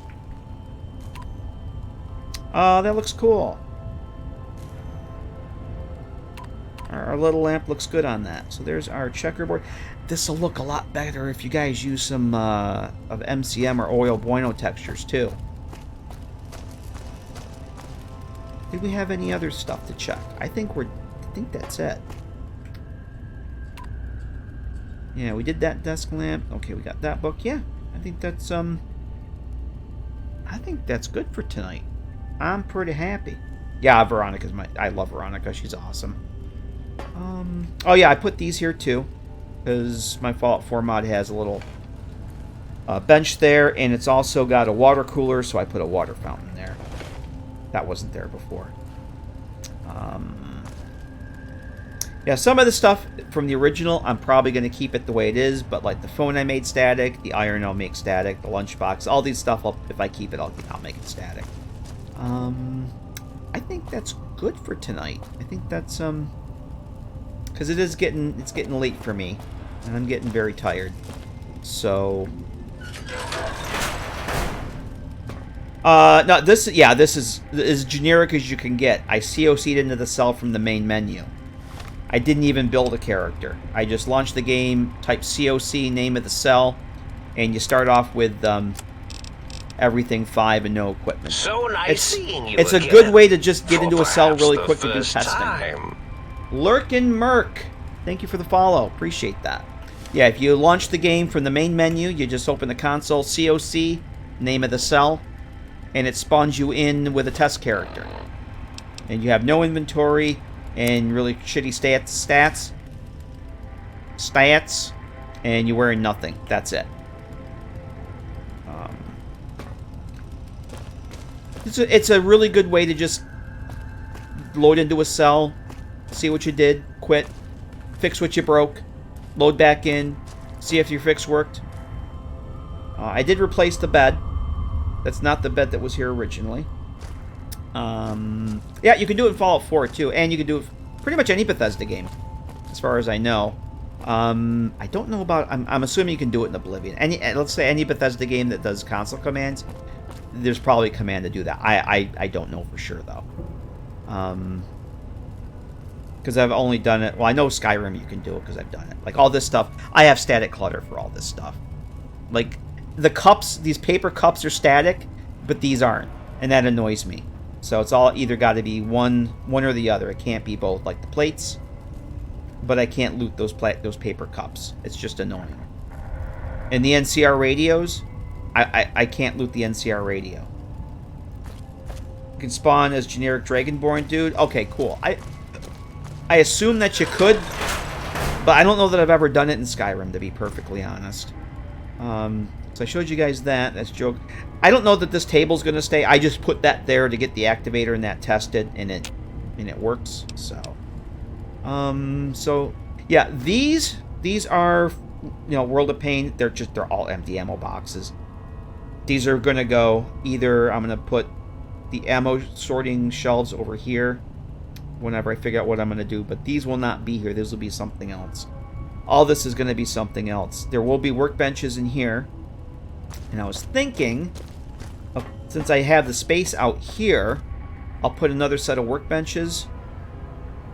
Like maybe over here. So before you go out and explore, or when you come back, maybe set like a combo bench here. As a combination workbench and reloading bench. Because I have assets that split those up. That would be pretty cool. Repair menu showed a repair skill of 15. You change 100. Well, if your skill is 100, it'll change. It's based on your repair skill. And since I just spawned in with a character with absolutely no skills, everything gets set to 15, so, yeah. It's based on your character skills. So the higher your repair skill... Nope. It just opens up a repair menu that's based on your skill.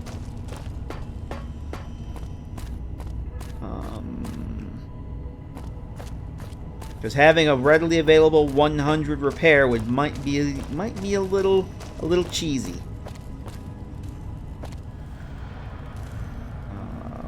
I think that's all I was gonna do tonight. Well, I mean, there's more I would like to do. I really would like to go and do this other lamp tonight and get that set up. But I gotta quit. I think that's gonna wrap it up. Yeah, guy in Mojave Outpost has, but you have to go there to get him. And I think there's somebody else that has 100 repair too. But having it readily available in your player home, yeah, I'm not down with that. Not down with that at all. That's a little too OP, as it were. Having all these assets and not have to make custom assets with custom textures and all that shit, I'm loving it. I'm loving it. All right, that's enough. What else? I think. I mean, there's other stuff I could do, but it's late and I'm getting really tired. These are gonna go away. I'm gonna put the like the hydroponics garden there.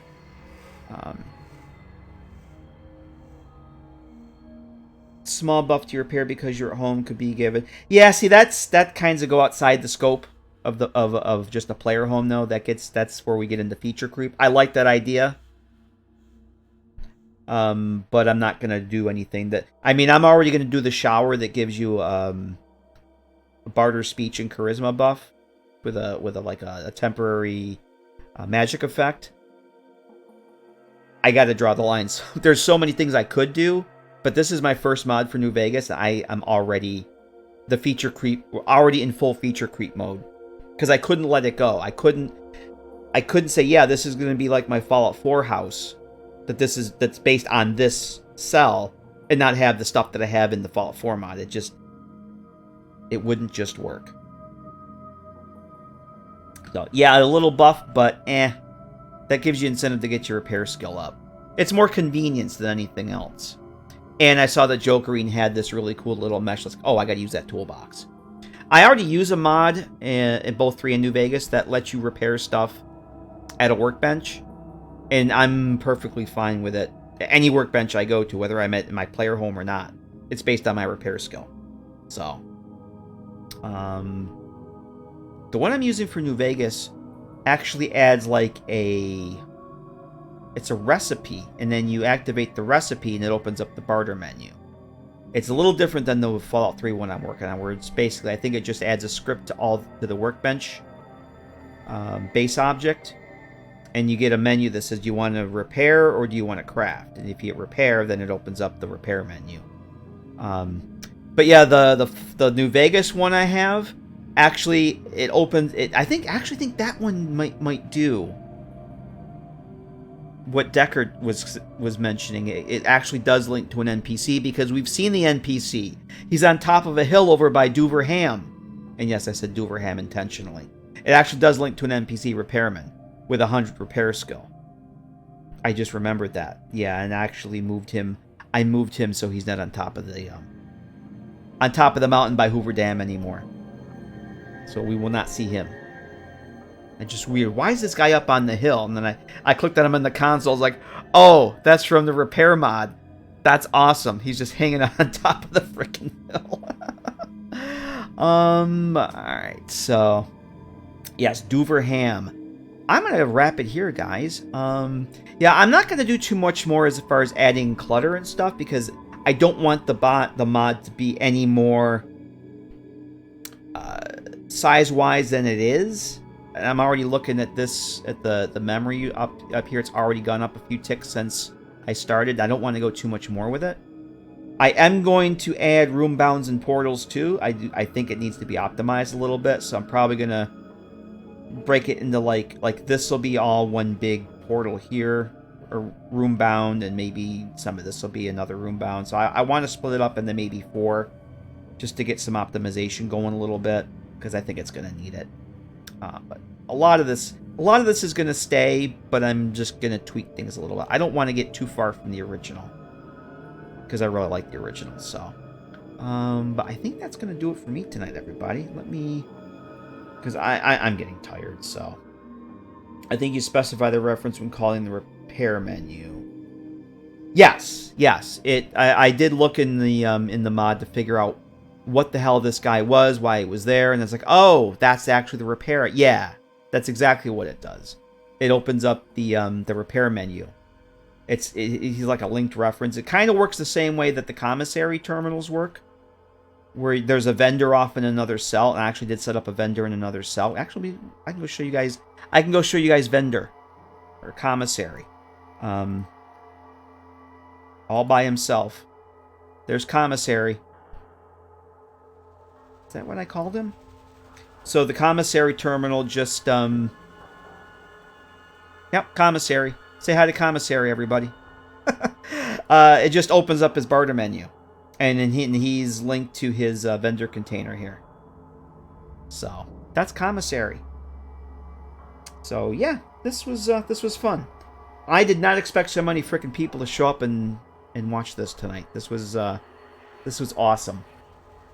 But I'm tired. I'm extremely tired, and it's a work day tomorrow. So let me just make sure I save this